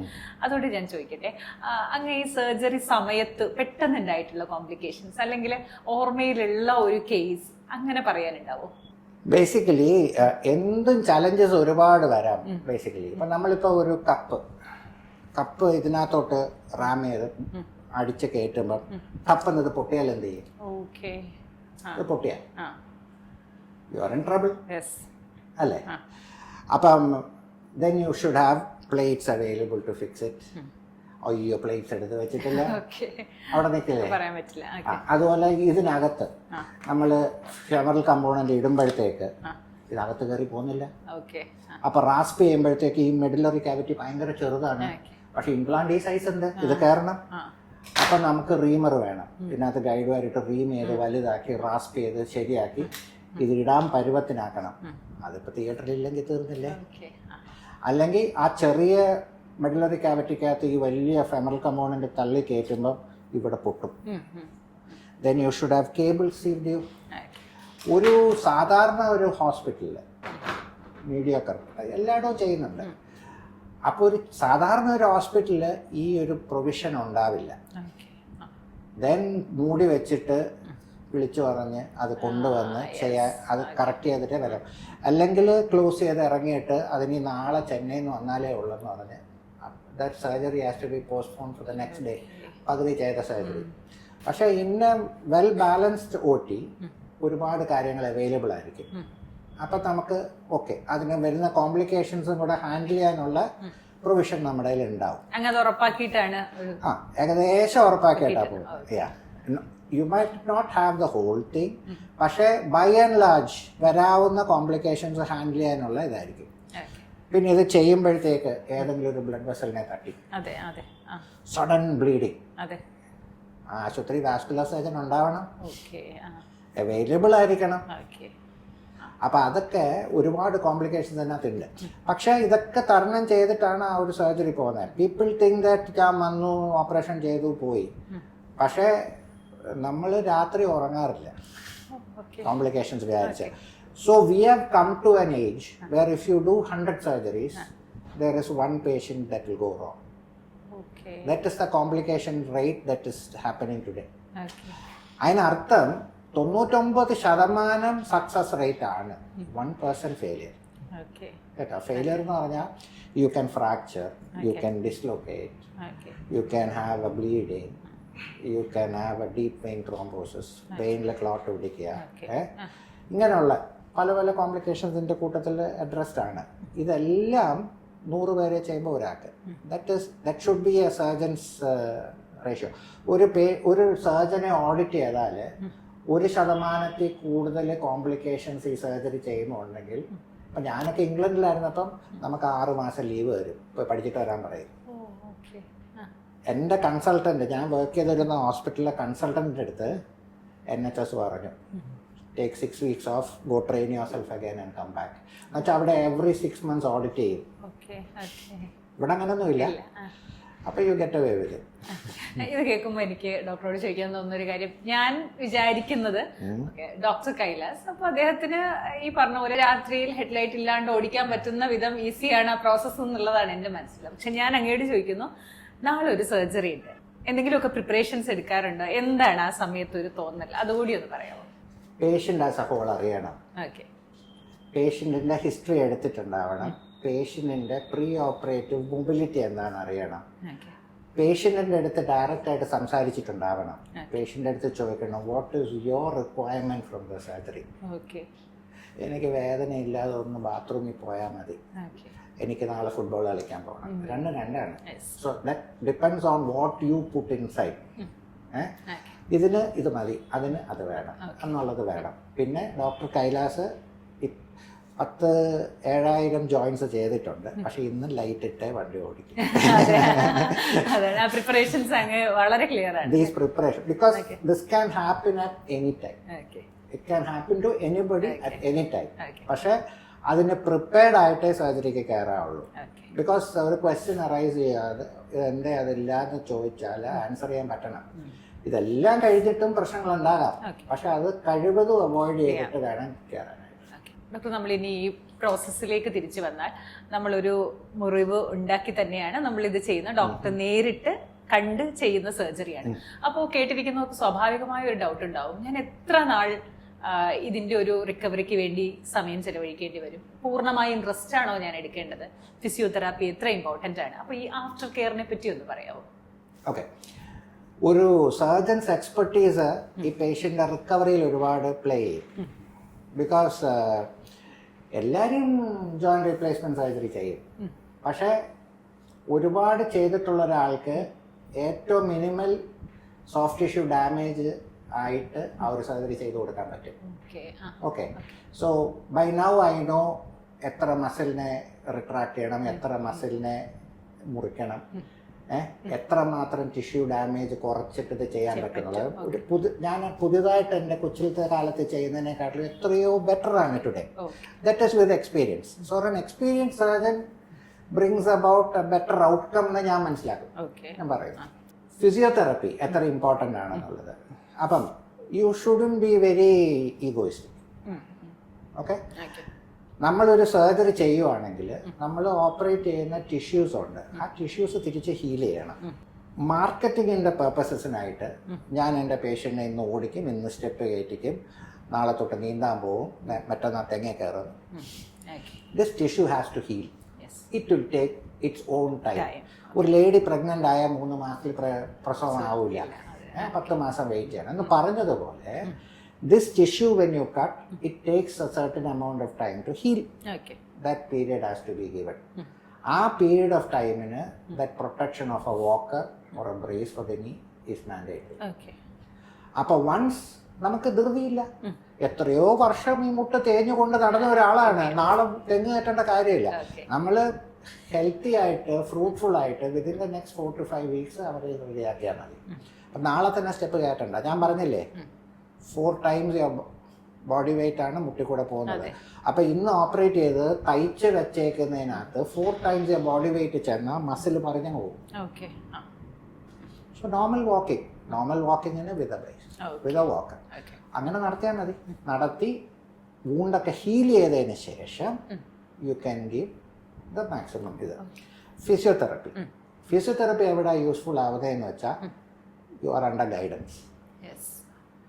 ഇപ്പം രോഗിക്ക് അറിയത്തില്ല, ഞാൻ പറഞ്ഞു വിടുക, നാളെ പോയിട്ട് വാക്കർ പിടിച്ച് നടന്നോണം, എത്ര നടക്കണം, ഈ കാലിൽ എത്ര വെയിറ്റ് കൊടുക്കണം, എന്തെല്ലാം ചെയ്യാം, ഇരിക്കാമോ, താഴെ ഇരിക്കാമോ, എത്ര പൊക്കത്തി ഇരിക്കണം, ടോയ്ലറ്റിൽ പോകുമ്പോൾ വാക്കർ കൊണ്ട് എങ്ങനെയാണ് ഇരിക്കേണ്ടത്. There are certain things that you need to know. അതൊരു ഫിസിയോതെറപ്പിസ്റ്റാണ് പറഞ്ഞു കൊടുക്കുന്നത്, അത് ഗൈഡ് ചെയ്യുന്നത്. So I have a dedicated physiotherapist for that purpose. പുള്ളിക്കാരൻ അത് പറഞ്ഞു കൊടുക്കും, ഇങ്ങനെ ചെയ്യേണ്ടത്, ഇങ്ങനെ ചെയ്യേണ്ടത്, ഇങ്ങനെ ചെയ്യേണ്ടത്, ആദ്യം ഇത്ര നാൾ ഇത്ര ചെയ്യേണ്ടത്, പിന്നത്തെ ഇത്ര നാൾ ഇങ്ങനെ ചെയ്യേണ്ടത്, ഈ മസിലിനെ ഇത്ര നാളാണ് എക്സസൈസ്, ഈ ഗ്രൂപ്പ് ഓഫ് മസിലിനെ എക്സസൈസ് ചെയ്യണം, മറ്റേ ഗ്രൂപ്പ് ഓഫ് മസിലിനെ കുറച്ച് കഴിഞ്ഞ് എക്സസൈസ് ചെയ്യും. ഓരോന്നോരോന്ന് ഘട്ടമായിട്ട് പറഞ്ഞ് ഇൻ 4 weeks ടൈം വാക്കറും ബ്രേസും ഒന്നുമില്ലാതെ നടക്കുന്ന പരുവത്തിൽ കൊണ്ടുവരും. ദാറ്റ് 4 week പീരിയഡ് എനിക്കിപ്പം സർജറി ചെയ്ത് കഴിഞ്ഞാൽ my job is done, what is expected of me is done. പിന്നെ എനിക്ക് അതിനകത്ത് ഓൾട്ടറേറ്റ് ചെയ്യാൻ പറ്റില്ല. പിന്നെ ഫിസിയോതെറപ്പിസ്റ്റിൻ്റെ ജോലിയാണ് അതിനെ ട്രെയിൻ ചെയ്ത് തിരിച്ച് ബാക്ക് ടു നോർമൽ കൊണ്ടുവരാൻ. സോ ഈ സർജൻ ചെയ്യുന്ന ജോലിയുടെ അത്രയും തന്നെ ഇമ്പോർട്ടൻ്റ് ആണ് ഫിസിയോതെറപ്പിസ്റ്റ് ചെയ്യുന്ന ജോലി. So that has to be done that way. അങ്ങയുടെ ഫിസിയോതെറാപ്പിസ്റ്റിന് അങ്ങ് നിർദ്ദേശങ്ങൾ കൊടുക്കാറുണ്ട്. ഓക്കെ, മനസ്സിലായി. ഡോക്ടർ, അടുത്തൊരു സംശയം എനിക്കുള്ളത്, ഞാനൊരു ഹിപ്പ് റീപ്ലേസ്മെന്റ് സർജറി കഴിഞ്ഞു. അപ്പോൾ എനിക്ക് സ്വാഭാവികം ഒരു ഭയം ഉണ്ടാവും, എൻ്റെ ജീവിതം ഇനി വല്ലാണ്ട് അങ്ങ് നിയന്ത്രിക്കപ്പെട്ടു പോവും. എനിക്ക് ഡാൻസ് പഠിക്കാൻ ആഗ്രഹമുണ്ട്, എനിക്കൊരു ട്രക്കിങ്ങിന് പോകാൻ ആഗ്രഹമുണ്ട്, ഒരു ഓഫ് റോഡിന് പോകാൻ ആഗ്രഹമുണ്ട്. ഇതൊക്കെ ഞാൻ സാക്രിഫൈസ് ചെയ്യേണ്ടി വരുമോ? ഞാൻ വല്ലാതെ ലിമിറ്റ് ചെയ്തിട്ട് ജീവിക്കേണ്ടി വരുമോ? അതിനെന്താണ് മറുപടി? You have 2 options in life. ഒന്ന്, എൻഡ്യൂർ യുവർ പ്രോബ്ലം, ഇപ്പോൾ തേഞ്ഞ് കിടക്കുക, നടക്കാൻ വയ്യ, അതേ ഉള്ളൂ. The second option is to get it operated. Operate ചെയ്ത് കഴിഞ്ഞാൽ pain free range of motion കിട്ടും. ഓക്കെ, പിന്നെ അറിയേണ്ട കാര്യം റെസ്ട്രിക്റ്റഡ് ആവോ? ഇല്ല. നോർമലായിട്ട് ഒരാൾ എന്തൊക്കെ ചെയ്യുന്നുവോ അതെല്ലാം ഹിപ്പ് റീപ്ലേസ്മെൻറ്റ് ചെയ്താലും ചെയ്യാം. നടക്കാൻ പോവാം, സൈക്കിൾ ചവിട്ടാൻ പോവാം, ഓടാൻ പോവാം, ട്രക്കിങ്ങിന് പോവാം. പിന്നെ എന്തൊക്കെയാ വേണ്ടേ? മരം കയറാൻ പറ്റുമോ? പറ്റില്ല. ഇനി വല്ലയിടത്തുനിന്ന് എടുത്ത് താഴോട്ട് ചാടാമോ? വേണ്ട. സ്ക്വാട്ട് ചെയ്യാമോ? പറ്റില്ല എന്നല്ല, ചെയ്യാൻ പറ്റും. പക്ഷേ ഇതിന് മുമ്പ് എന്ത് മൊബിലിറ്റി, നമ്മൾ അമാനുഷികമായിട്ടുള്ള എക്സ്പെക്റ്റേഷൻസ് വെക്കരുത്. പരിണാമത്തിലുണ്ടായ ഹിപ്പിൻ്റെ അത്രയും മൂവ്മെൻറ്റ് ഇതിന് എന്തായാലും ഉണ്ടാവില്ല. So can I squat? Implant is designed for you to squat. പക്ഷെ should you squat? സോ എൻ്റെ അടുത്ത് ചോദിക്കുവാണെങ്കിൽ തൈ കാഫ് ഇൻഡെക്സ് എന്ന് പറയും. അപ്പൊ ചിലരുടെ തുടയ്ക്ക് നല്ല വലിപ്പമാണ്, ചിലരുടെ കാഫിന് വലിയ വലിപ്പമാണ്. അപ്പൊ എത്രമാത്രം ഈ തുടയിലോട്ട് കാഫ് വന്ന തുടർന്ന് എത്ര മൂവ്മെന്റ് ഉണ്ട്, അത്രേ ഉള്ളൂ അവർക്ക് മൂവ്മെന്റ്. അപ്പൊ എനിക്ക് നിസ്കരിച്ചേ പറ്റുള്ളൂ എന്ന് പറയരുത്. അപ്പൊ നേരത്തെ അത് പറ്റില്ല, ഇപ്പോഴും അത് പറ്റില്ല. അപ്പൊ എനിക്കിത് ചെയ്ത് കഴിഞ്ഞാൽ എനിക്കിത് ചെയ്യാൻ പറ്റണം. ആള് മെലിഞ്ഞിട്ടാണെങ്കിൽ പറ്റും, മെലിഞ്ഞിട്ടല്ലെങ്കിൽ ഇത് ചെയ്തെന്ന് പറഞ്ഞ് പറ്റില്ല. പിന്നെ ഇത് സർജറി ചെയ്തെന്ന് പറഞ്ഞ് മോട്ടർ ഇട്ട പോലെ വണ്ടി ഓടത്തില്ല. നമ്മൾ കാറ് വാങ്ങിച്ച് വീട്ടിലിടുന്ന പോലെ പെട്രോൾ ഒഴിച്ചാൽ പിന്നെ വണ്ടി ഓടും. ലൈക്ക് വൈസ് നമ്മൾ സർജറി കഴിഞ്ഞ് വീട്ടിൽ വന്നതിന് ശേഷവും എക്സസൈസ് വേണം. എക്സസൈസ് ഇല്ലാതെ don't think this will work. Doctor, അപ്പോൾ ഹിപ്പ് റീപ്ലേസ്മെന്റ് സർജറി കഴിഞ്ഞു, ഒരു വർഷമൊക്കെ കഴിഞ്ഞു, ഞാൻ അതുമായി അഡാപ്റ്റഡ് ആണ്. ഇപ്പോൾ ഞാൻ വിചാരിക്കുന്നു എനിക്കൊന്ന് ജിമ്മിൽ പോയി വർക്ക്ഔട്ട് ചെയ്യണം. അപ്പോൾ ഞാൻ എൻ്റെ ട്രെയിനറോട് പ്രത്യേകമായി എന്തൊക്കെ നിർദ്ദേശങ്ങൾ പറയണം? എനിക്ക് അതെ, എന്തൊക്കെ ചെയ്യാം, എന്തൊക്കെ ചെയ്യാൻ പാടില്ല, അതൊന്ന് പറയാമോ? നോർമൽ സൈനോസ് എക്സസൈസസ് എല്ലാം ചെയ്യാം. ഓക്കെ, പോയി വെയിറ്റ് എടുത്ത് സ്ക്വാട്ട്സ് അടിക്കാൻ പോകും. I will not. എന്നുവെച്ചാൽ നമ്മുടെ ബോഡി വെയിറ്റ് എക്സസൈസ് എന്തൊക്കെയാണോ അതെല്ലാം ചെയ്യാം. സ്ട്രെച്ചിങ് എക്സസൈസസ് ചെയ്യാം, ബോഡി വെയിറ്റ് എക്സസൈസസ് ചെയ്യാം. വെയിറ്റ് എടുത്ത് ചെയ്യുന്ന എക്സസൈസസ് വിതിൻ ലിമിറ്റ്സ് ചെയ്യാം, just to improve your muscle. എന്നും പറഞ്ഞ് വെയിറ്റ്സ് എടുത്തിട്ട് സ്ക്വാട്ട്സ് ഒക്കെ അടിക്കാൻ പോയാൽ ഹിപ്പിന് ഒരുപാട് ഫോഴ്സ് വരും, അത് വെയർ ചെയ്ത് നശിച്ചു പോകും. അതുകൊണ്ട് weight bearing exercises, heavy loads എടുത്തിട്ടുള്ള എക്സസൈസ് ഒഴിവാക്കുക, ബാക്കി എക്സസൈസസ് ചെയ്യുക. ഡോക്ടർ, ഇത്തരക്കാർക്കൊരു പ്രധാന സംശയമാണ്, കാലിന് സ്ട്രെങ്ത് വേണം, മസിൽ ബിൽഡിംഗ് വേണം, പക്ഷേ ഈ കാലുകളിലാണ് ഈ ഹിപ്പ് അതിന് തഴേക്ക് എന്നുള്ളത് കൊണ്ട് കാലിന് എന്തെങ്കിലും ചെയ്യുമ്പോൾ വല്ലാതെ ടെൻഷൻ വരികയും ചെയ്യും. അപ്പോൾ നിങ്ങളുടെ ലെഗ്സിന് വേണ്ടിയിട്ട് നമുക്ക് എന്തൊക്കെ ചെയ്യാൻ പറ്റും? സിറ്റിംഗ് ടു സ്റ്റാൻഡിങ്, ഓക്കെ, ഇരുന്ന് എഴുന്നേക്കുന്നത്, ഹാഫ് സ്ക്വാട്ട്സ് ഉണ്ടല്ലോ, ബോഡി വെയിറ്റ് എക്സസൈസ് അതൊക്കെ അത് ചെയ്യാം. കാലിൽ വെയിറ്റ് വെച്ചിട്ട് പൊക്കുകയും താക്കുകയും എക്സസൈസ്, ക്വാഡ്സ്, ഈ ക്വാഡ്സിനുള്ള എക്സസൈസ്. അതേ എക്സസൈസ് വെയിറ്റ്സ് വെച്ച് കമന്ന് കിടന്ന് ബാക്കിലോട്ട് കയറാൻ ഹാംസ്ട്രിങ് എക്സസൈസ് ഉണ്ട്, ഗ്ലൂട്ട്സിനുള്ള എക്സസൈസ് ഉണ്ട്. അപ്പോൾ ഗ്ലൂട്ട്സ്, ക്വാഡ്സ്, ഹാംസ്, കാഫ്, ഈ 4 ഗ്രൂപ്പ് ഓഫ് മസിൽസിന് എന്തൊക്കെ ചെയ്യാമോ അതൊക്കെ ചെയ്യാം. ഈ ഹെവി വെയിറ്റ് എടുത്തിട്ടുള്ള കസരത്ത് വേണ്ട. അത് ഒഴിവാക്കാം. ഓക്കെ, നമുക്കിനി മുട്ടിലേക്ക് വരാം. ഡോക്ടറെ, ഞാൻ മനസ്സിലാക്കുന്നത് എൻ്റെ ചുറ്റും തന്നെ ബന്ധുക്കൾക്കിടയിലും ഒക്കെ ഒരുപാട് പേര് ഒന്നുകിൽ പെയിൻ ബെയർ ചെയ്ത് ജീവിക്കുന്നുണ്ട്, അല്ലെങ്കിൽ ഓൾട്ടർനേറ്റീവ്സ് പരീക്ഷിക്കുന്നുണ്ട്, അല്ലെങ്കിൽ സർജറി കഴിഞ്ഞവരുണ്ട്. അതുകൊണ്ട് ആദ്യം നമുക്ക് തുടങ്ങാം. നിങ്ങളുടെ മുട്ടുകൾ ഒരു കാലം വരെയെങ്കിലും സുരക്ഷിതമായിരിക്കാൻ നമുക്ക് എന്താണ് ചെയ്യാൻ പറ്റുന്നത്? വ്യായാമം ചെയ്യണം. Definitely. What holds your knee is only exercise. Injury വരാതുള്ള എക്സസൈസ്. ഇപ്പൊ നമ്മളൊരു അത്ലീറ്റിൻ്റെ അടുത്ത് പോയിട്ട് is doing extremes of exercise അല്ലേ? ഇപ്പം ഒരു ഹൈ ജമ്പ് ചാടുന്ന ഒരാൾ, അല്ലെ ലോങ് ജമ്പ് ചാടുന്ന ഒരാൾ, putting too much of pressure on his knee, അല്ലെങ്കിൽ ഒരു റെസ്ലർ, അല്ലെങ്കിൽ ഒരു ജിമ്മിൽ പോയിട്ട് വെയിറ്റ് ട്രെയിനർ, സ്ക്വാട്ട്സ് അടിക്കുന്ന ആൾ, putting too much of load on his knee, അങ്ങനെയുള്ളവരുടെ അടുത്ത് ദേ ആർ ഔട്ട്ലയേഴ്സ്. അവർക്ക് ഇഞ്ചുറി വരാം, അവർക്ക് തേയ്മാനം ഉണ്ടാകാം. ഇത് അറിഞ്ഞിട്ട് ചെയ്യുന്ന കാര്യങ്ങളാണ്. ആ നോർമൽ ഹ്യൂമൻ ബീങ് അത്യാവശ്യം ചെയ്യുന്ന ആൾക്കാർ വെയിറ്റ് ബെയറിങ് എക്സസൈസ്, അത് വെളിയിൽ കളിക്കാൻ പോവുക, നടക്കാൻ പോവുക, സൈക്കിൾ ഓട്ടാൻ പോവുക, നീന്താൻ പോവുക, സ്ക്വാട്ട്സ് ചെയ്യുക, അത് ചെയ്യുന്നതുകൊണ്ട് കുഴപ്പമില്ല, ചെയ്യണം എന്നാണ് ഞാൻ പറയുന്നത്. ഡോക്ടർ, നിങ്ങൾക്ക് പൊണ്ണത്തടിയുണ്ട്, നിങ്ങൾ ശരീരഭാരം നിങ്ങൾക്ക് കൂടുതലാണ്, ഇതൊക്കെ വരുമ്പോഴും നമ്മൾ ശ്രദ്ധിക്കാതെ ജീവിക്കുന്നു എന്നിരിക്കട്ടെ, എങ്കിൽ നിങ്ങൾ മുട്ടിനോട് ചെയ്യുന്ന ദ്രോഹമാണെന്ന് പറഞ്ഞാൽ അത് ശരിയായിരിക്കും? ശരിയാണ്. സോ ഇപ്പം ഡോക്ടറെ അടുത്ത് വരുമ്പോഴത്തേക്ക് വർഷങ്ങളായിട്ട് ശരീരത്തിനെ ഇൽട്രീറ്റ് ചെയ്തിട്ടുള്ളൊരു ആളാണ് ജോയിന്റ് ഇഞ്ചുറി ആയിട്ട് വരിക. ആൻഡ് ദേ എക്സ്പെക്ട് മിറക്കിൾസ് ഇല്ലേ, ബൈ വേ ഓഫ് മെഡിക്കേഷൻ. മരുന്ന് തന്നാൽ മതി എന്ന് പറയും. അപ്പം ഇനിഷ്യലി ഒരു ആളിൻ്റെ അടുത്ത് വരുമ്പം ഞാൻ പറയും വെയിറ്റ് കുറയ്ക്കാൻ ശ്രമിക്കാം. അതായത് മുട്ടിനെ ലോഡ് ചെയ്യുന്നത് കുറയ്ക്കാനാണ് ഭാരം കുറയ്ക്കാൻ പറയുന്നത്.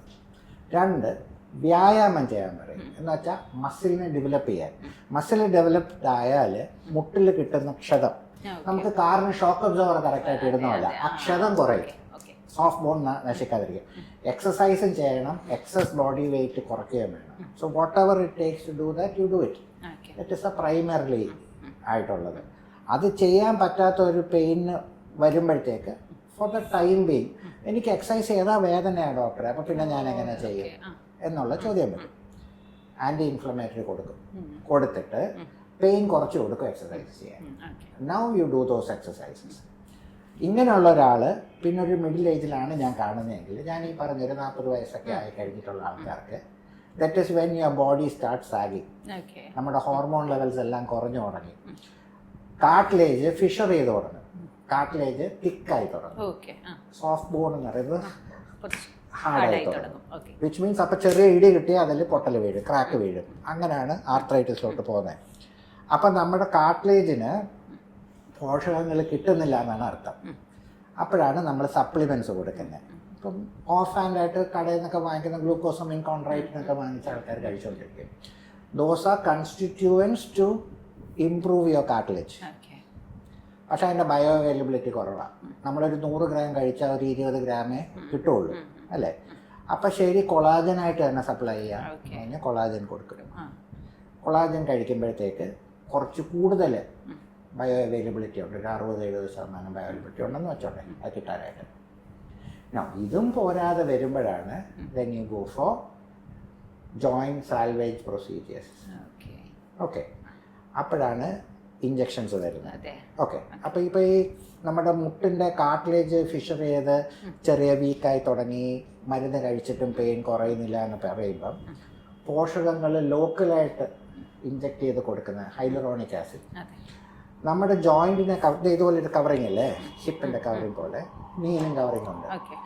ഈ കവറിങ്ങിനുള്ളിലാണ് സൈനോവിയം ഇരിക്കുന്നത്, സൈനോവിയൽ സെൽസ്. സൈനോവിയൽ സെൽസാണ് നമ്മുടെ കാർട്ടിലേജിന് ആവശ്യമായ പോഷകങ്ങൾ നൽകുന്നത്. ഓക്കെ. ഇപ്പം ഒരു മിഡിൽ ഏജ് കഴിയുമ്പം ഈ സെൽസ് പ്രൊഡ്യൂസ് ചെയ്യുന്നതും കുറയും. അപ്പം ന്യൂട്രീഷൻ കിട്ടുന്നില്ല. നമ്മുടെ കാർട്ടിലേജിന് ആകെ സപ്ലൈ ഉള്ളത് ഈ പോഷകം ഈ സൈനോവിയൽ സെൽസിൽ നിന്ന് മാത്രമാണ്. ബ്ലഡ് സപ്ലൈ ഇല്ല, നെർവ് സപ്ലൈ ഇല്ല. അപ്പോൾ ഇവിടുന്ന് കിട്ടിയാൽ മാത്രമേ ഉള്ളൂ. അത് കിട്ടാതെ വരുമ്പോൾ നമ്മൾ ഇഞ്ചക്ഷൻസ് പ്രൊവൈഡ് ചെയ്യും, ലോക്കലി അവൈലബിൾ. ചെടിക്ക് കുറച്ച് ചാണകം ഇട്ട് കൊടുക്കുന്ന പോലെ ലോക്കലി അവൈലബിൾ ആക്കും. കഴിക്കുന്നതിൽ നിന്ന് ബ്ലഡിൽ നിന്ന് കിട്ടാണ്ട് ലോക്കലായിട്ട് കിട്ടാൻ. അതും വർക്ക് ചെയ്തില്ലെങ്കിൽ നമ്മുടെ ബ്ലഡിൽ ഈ പോഷകങ്ങൾ ഉണ്ടെന്ന് നമ്മൾ ഉദ്ദേശിക്കുന്നു. നമ്മുടെ ബ്ലഡ് കുറച്ച് ഡ്രോ ചെയ്ത് സെൻട്രിഫ്യൂജ് ചെയ്ത് അതിൻ്റെ ഫ്ലൂയിഡ് പാർട്ട്, സെൽസ് മാറ്റിയിട്ട് fluid part, plasma, protein rich plasma, അത് ലോക്കലി ഇഞ്ചെക്ട് ചെയ്ത് കൊടുക്കും. PRP injections. അത് കൊടുക്കുമ്പം നമ്മൾ ഉദ്ദേശിക്കുന്ന പോഷകങ്ങൾ കിട്ടും, ഈ കാർട്ടിലേജ് നന്നാവും എന്ന് ഉദ്ദേശമേ ഉള്ളൂ. അത് കൊടുക്കുന്നു. അത് 1, 2, 3 സിറ്റിംഗ് കൊടുത്തു കഴിഞ്ഞ് ഇമ്പ്രൂവ് ചെയ്തില്ലെങ്കിൽ പിന്നുള്ളതാണ് bone marrow injection. Okay. Bone marrow injection എന്ന് വെച്ചാൽ നമ്മുടെ ബോൺ മാരോ, നമ്മുടെ ഇടുപ്പല്ലിൽ നിന്ന് ടിബിയയിൽ നിന്ന് ഒക്കെ എടുക്കുന്ന വെർട്ടിബ്രയിൽ ബോൺ മാരോ, അതാണ് പുതിയ RBCs ഉണ്ടാക്കുന്നത്. അതിൽ ആ ബോൺ മാരോയിലുള്ള സെൽസിന് പ്ലൂറിപോട്ടൻറ്റ് സെൽസ് എന്ന് പറയും. ജസ്റ്റ് ഞാൻ പറഞ്ഞുതരാം. ആ സെല്ല് ഇപ്പം നമ്മൾ ടെൻഡനിൽ ഇഞ്ചെക്ട് ചെയ്താൽ അത് ടെൻഡോസൈറ്റ് ആയിട്ട് മാറും, ബോണിൽ ഇഞ്ചെക്ട് ചെയ്താൽ അത് ഓസ്റ്റിയോസൈറ്റ് ആയിട്ട് മാറും, കാർട്ടിലേജിൽ ഇഞ്ചെക്ട് ചെയ്ത് കൊടുത്താൽ കോൺട്രോസൈറ്റ് ആയിട്ട് മാറും. അതിന് ആ ഒരു ശേഷിയുണ്ട് മാറാനായിട്ട്. അപ്പം കാർട്ടിലേജ് ഡാമേജ് ഉള്ളിടത്തോട്ട് ബോൺ മാരോ ഇഞ്ചക്ഷൻ കൊടുത്താൽ ആ പേശികൾക്ക് കാർട്ടിലേജ് ഫോം ചെയ്യാനുള്ള കഴിവുണ്ട്. അപ്പോൾ അത് ഇഞ്ചെക്ട് ചെയ്ത് കൊടുത്തു കഴിഞ്ഞാൽ പ്രോബബ്ലി ഡാമേജ് ആയ കാർട്ടിലേജിനെ അതിനെ റീജനറേറ്റ് ചെയ്യാൻ ഉദ്ദേശിക്കും. പക്ഷേ ഇതെല്ലാം കാർട്ടിലേജ് ഉള്ളപ്പോഴേ പറ്റും. അപ്പം കാർട്ടിലേജ് തേഞ്ഞിട്ട് ബോൺ തെളിഞ്ഞു കഴിഞ്ഞാൽ പിന്നെ അവിടെ കാർട്ടിലേജ് ഉണ്ടാക്കാൻ പറ്റില്ല. Then it is bone to bone hitching. Bone to bone hitch ചെയ്യുകയാണെങ്കിൽ പിന്നെയും ആ ജോയിന്റ് സാൽവേജ് ചെയ്യാനുള്ള പരിപാടിയുണ്ട്. ഇപ്പം ഇവിടുത്തെ ഈ മെനസ്കസ് പോയി ഈ എല്ലും കൂടെ അടുത്തെന്ന് വെച്ചോ, ബോൺ നേരെ ഇരിക്കുക, 60 കിലോ വെയിറ്റ്, ഇവിടെ 30 കിലോ, ഇവിടെ 30 കിലോ, അതായത് ഇവിടെ 30 കിലോ, അവിടെ 30 കിലോ വരും നോർമലി. അപ്പോൾ ഇവിടുത്തെ കാർട്ടിലേജ് തേഞ്ഞു പോയെന്ന് വെച്ചോളൂ, ഇവിടുത്തെ കാർട്ടിലേജ് തേഞ്ഞു പോയെന്ന് വെച്ചോളൂ, നേരെ ഇരിക്കുന്ന മുട്ട് ഇങ്ങനെ ചെയ്യും. അപ്പം 60 കിലോ വെയിറ്റ് 30 വരുന്നതിന് പകരം 60 കിലോ ഇവിടെ തന്നെ വരും. Okay. Smaller area, more load, more wear. അപ്പം ഇപ്പോഴും ദൈവം തന്ന മുട്ടാണ്, പക്ഷെ പേഷ്യൻ്റ് പെയിനായിട്ട് വരും. പെയിനായിട്ട് വരുമ്പം ഇവിടാണ് പെയിൻ. നമ്മൾ ആ ലിംബ് സാൽവേജ്, ആ ജോയിൻറ്റിനെ സാൽവേജ് ചെയ്യണമെങ്കിൽ നമ്മൾ ബോണിൽ കട്ടിട്ടിട്ട് വളവ് നിവർത്തും. അപ്പോൾ ഇവിടെ ലോഡ് ചെയ്യുന്നതിന് പകരം അപ്പുറത്തോട്ട് ലോഡ് ചെയ്യും. അപ്പോൾ ഈ ദൈവം തന്ന മുട്ട തന്നെ ഇനി ലാസ്റ്റ് ചെയ്യും. വെയിറ്റ് ബെയറിങ് ഏരിയ മാറ്റും, അത് സാൽവേജ് ചെയ്ത് വിടും. അപ്പം ദൈവം തന്ന സാധനം തന്നെ പിന്നെ ഓടും. Use the same thing. അത് കഴിഞ്ഞും ശരിയായില്ലെങ്കിൽ മാത്രമാണ് നമ്മൾ സർജറിയിലോട്ട് കിടക്കുക. അപ്പോൾ ഇപ്പം നമ്മളിപ്പോൾ നോക്കുമ്പം ഒരു പാർട്ട് മാത്രമേ മുട്ടിൽ തേഞ്ഞിട്ടുള്ളൂ. അങ്ങനെയാണെങ്കിൽ ആ പാർട്ട് മാത്രം മാറ്റുന്ന പരിപാടിയുണ്ട്. അങ്ങനെ ആ ഒരു പാർട്ട് മാത്രം തേഞ്ഞിരിപ്പുണ്ടെങ്കിൽ മാറ്റാനുള്ള ഇതാണ് ഇങ്ങനെയുള്ളത്. ആ ഒരു പാർട്ട് മാത്രമേ നമ്മൾ മാറ്റുന്നുള്ളൂ. മറ്റേ വശം ദൈവം തന്നത് തന്നെ, അതങ്ങനെ തന്നെ നമ്മൾ മെയിൻറ്റെയിൻ ചെയ്ത് പോകാം. അതിൻ്റെ പേര് യൂണിയൻ എന്നാണ്. ഇപ്പം ഈ വശമാണ് തേഞ്ഞിട്ടുള്ളെങ്കിൽ ഇതിന് പകരം ഇതിപ്പുറത്ത് മാത്രം മാറ്റും. അപ്പം ഇപ്പുറത്തെ നോർമലും ഇവിടെ ദൈവം തന്നത്, ഇവിടെ നമ്മൾ തന്നത്. അതെ. ഇനി അത് this is as costly as doing A total നീ. അപ്പം എന്താണേലും കുറച്ചാൾ കഴിയുമ്പോൾ ഇവിടെയും വേദനയെന്ന് പറഞ്ഞ് വരും. അപ്പം ചില സർജൻസ് നേരെ ഇത് ചെയ്യാതെ നേരെ ടോട്ടൽ നീയിലോട്ട് തന്നെ പോകും. ടോട്ടൽ നീ റീപ്ലേസ്മെൻ്റ് എന്ന് പറയുന്നത് ഇതാണ്. ഓക്കെ. ബേസിക്കലി നമ്മൾ തേഞ്ഞു പോയ ഭാഗം കട്ട് ചെയ്ത് മാറ്റും, അതിനെ ക്യാപ്പ് ചെയ്യും. തുടയല്ല തേഞ്ഞു പോയ ഭാഗം കട്ട് ചെയ്യും, അതിനും ക്യാപ്പ് ഇടും. പിന്നെ ഇതാണ് നമ്മുടെ ജോയിന്റ്. ഓക്കെ. സോ ഈ മുട്ടിൽ വെച്ച് നോക്കുവാണെങ്കിൽ this is how it is. അപ്പം നമ്മൾ പല്ലിന് പോട് വന്നാൽ പല്ലിന് ക്യാപ്പ് ചെയ്യില്ലേ എന്ന് പറഞ്ഞ പോലെ ബോൺ എൻഡ്സ് ക്യാപ്പ് ചെയ്യും. അതായത് ആ കാർട്ടിലേജ് പാർട്ട് നമ്മൾ replace with metal and plastic വെച്ച് കഴിയുമ്പോൾ നോർമൽ നീ ആയി. പിന്നെ ഇതിന് മുകളിലാണ് നടക്കുന്നത്. സോ ദിസ് ഇസ് അബൌട്ട് നീ റീപ്ലേസ്മെന്റ്. ഡോക്ടർ, നമുക്ക് നീ റീപ്ലേസ്മെന്റ് സർജറി എന്നറിയുന്ന ആ പ്രോസസ്സ്, അപ്പോൾ അതിൻ്റെ ഒരു ലേറ്റസ്റ്റ് ഡെവലപ്മെന്റ് അത് എന്താണ്? അതിൽ നമ്മുടെ മുട്ടിലേക്ക് എന്താണ് മാറ്റി വയ്ക്കുന്നത്? ആ മെറ്റൽസ് എന്താണ്? അതൊന്ന് വിശദീകരിക്കാമോ? നീ റീപ്ലേസ്മെന്റ് വരുമ്പോഴത്തേക്ക് നമുക്ക് 3 മെറ്റൽസ് തൽക്കാലം ഞാൻ പറഞ്ഞുതരാം. ഇത് നമ്മുടെ സാധാരണ കൊബാൾ ക്രോം. സാധാരണയായിട്ട് എല്ലാവർക്കും ഉപയോഗിക്കുന്നത് കൊബാൾ ക്രോം. അപ്പോൾ ചിലർക്ക് മെറ്റൽ അലർജീസ് ഉണ്ട്. പിന്നെ ചിലപ്പോൾ കുറച്ച് ചെറുപ്പക്കാർക്ക് നമ്മൾ ചെയ്യുമ്പം ഇത് കുറച്ച് നാൾ കൂടുതൽ ലാസ്റ്റ് ചെയ്യണമെന്നുണ്ട് അല്ലേ? ഇപ്പം നമ്മളൊരു കൊബാൾ ക്രോം ഇട്ടാൽ 15 to 20 years കമ്പനി പറയുന്നതാണ്. കമ്പനി പറയാന്ന് വെച്ചാൽ അവർ കമ്പനിയിൽ ഇപ്പം you walk 1000 steps a day, ഒരു വർഷം 365 ഗുണം 65 365,000 steps a day. അപ്പോൾ ഇത് 365,000 ടൈംസ് ഉരച്ചിട്ട് എത്ര വേറുണ്ട് അത് വെച്ചിട്ട് എത്ര കൊല്ലം ഇത് ലാസ്റ്റ് ചെയ്യും, അതാണ് എൻ്റെ കണക്ക്. അപ്പോൾ ഇതൊരു 15 to 20 years ലാസ്റ്റ് ചെയ്യുമെന്ന് പറയുന്നുണ്ട്.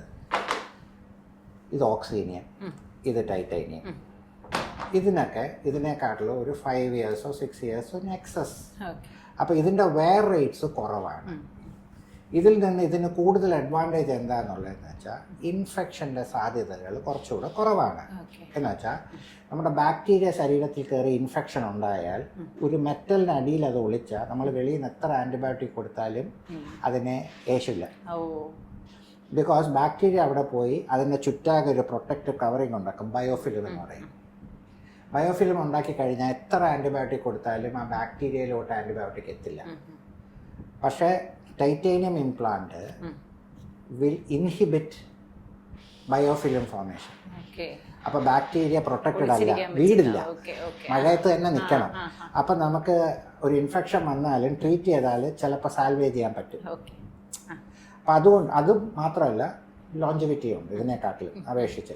ഇതൊക്കെ കമ്പനി സെറ്റിങ്സിലാണ്. അപ്പം നമ്മളിത് ഉപയോഗിക്കേണ്ട രീതിയിൽ ഉപയോഗിച്ചാൽ മാത്രമേ ഈ പറയുന്ന വർഷങ്ങൾ കിട്ടുള്ളൂ. ഇപ്പോൾ ഓക്സീനിയവും ടൈറ്റാനിയം ഒക്കെ ഉപയോഗിച്ചിട്ട് ഈ 20 yearsനുള്ളിൽ തേഞ്ഞു പോകുന്നതും ഉണ്ട്. Because how you use it, if you are very obese, if you do not exercise. അതുകൊണ്ട് ഇപ്പം ഒരു പ്രായമായ ഒരാൾ വരുവാണെങ്കിൽ കൊബാൾ ക്രോം ഇട്ടാൽ മതി. ഇപ്പോൾ ഒരു യങ്ങർ ഇൻഡിവിജ്വലാണ് വരുന്നതെങ്കിൽ ഇതിൽ give you an option of ഓക്സീനിയമോ titanium which is almost the same.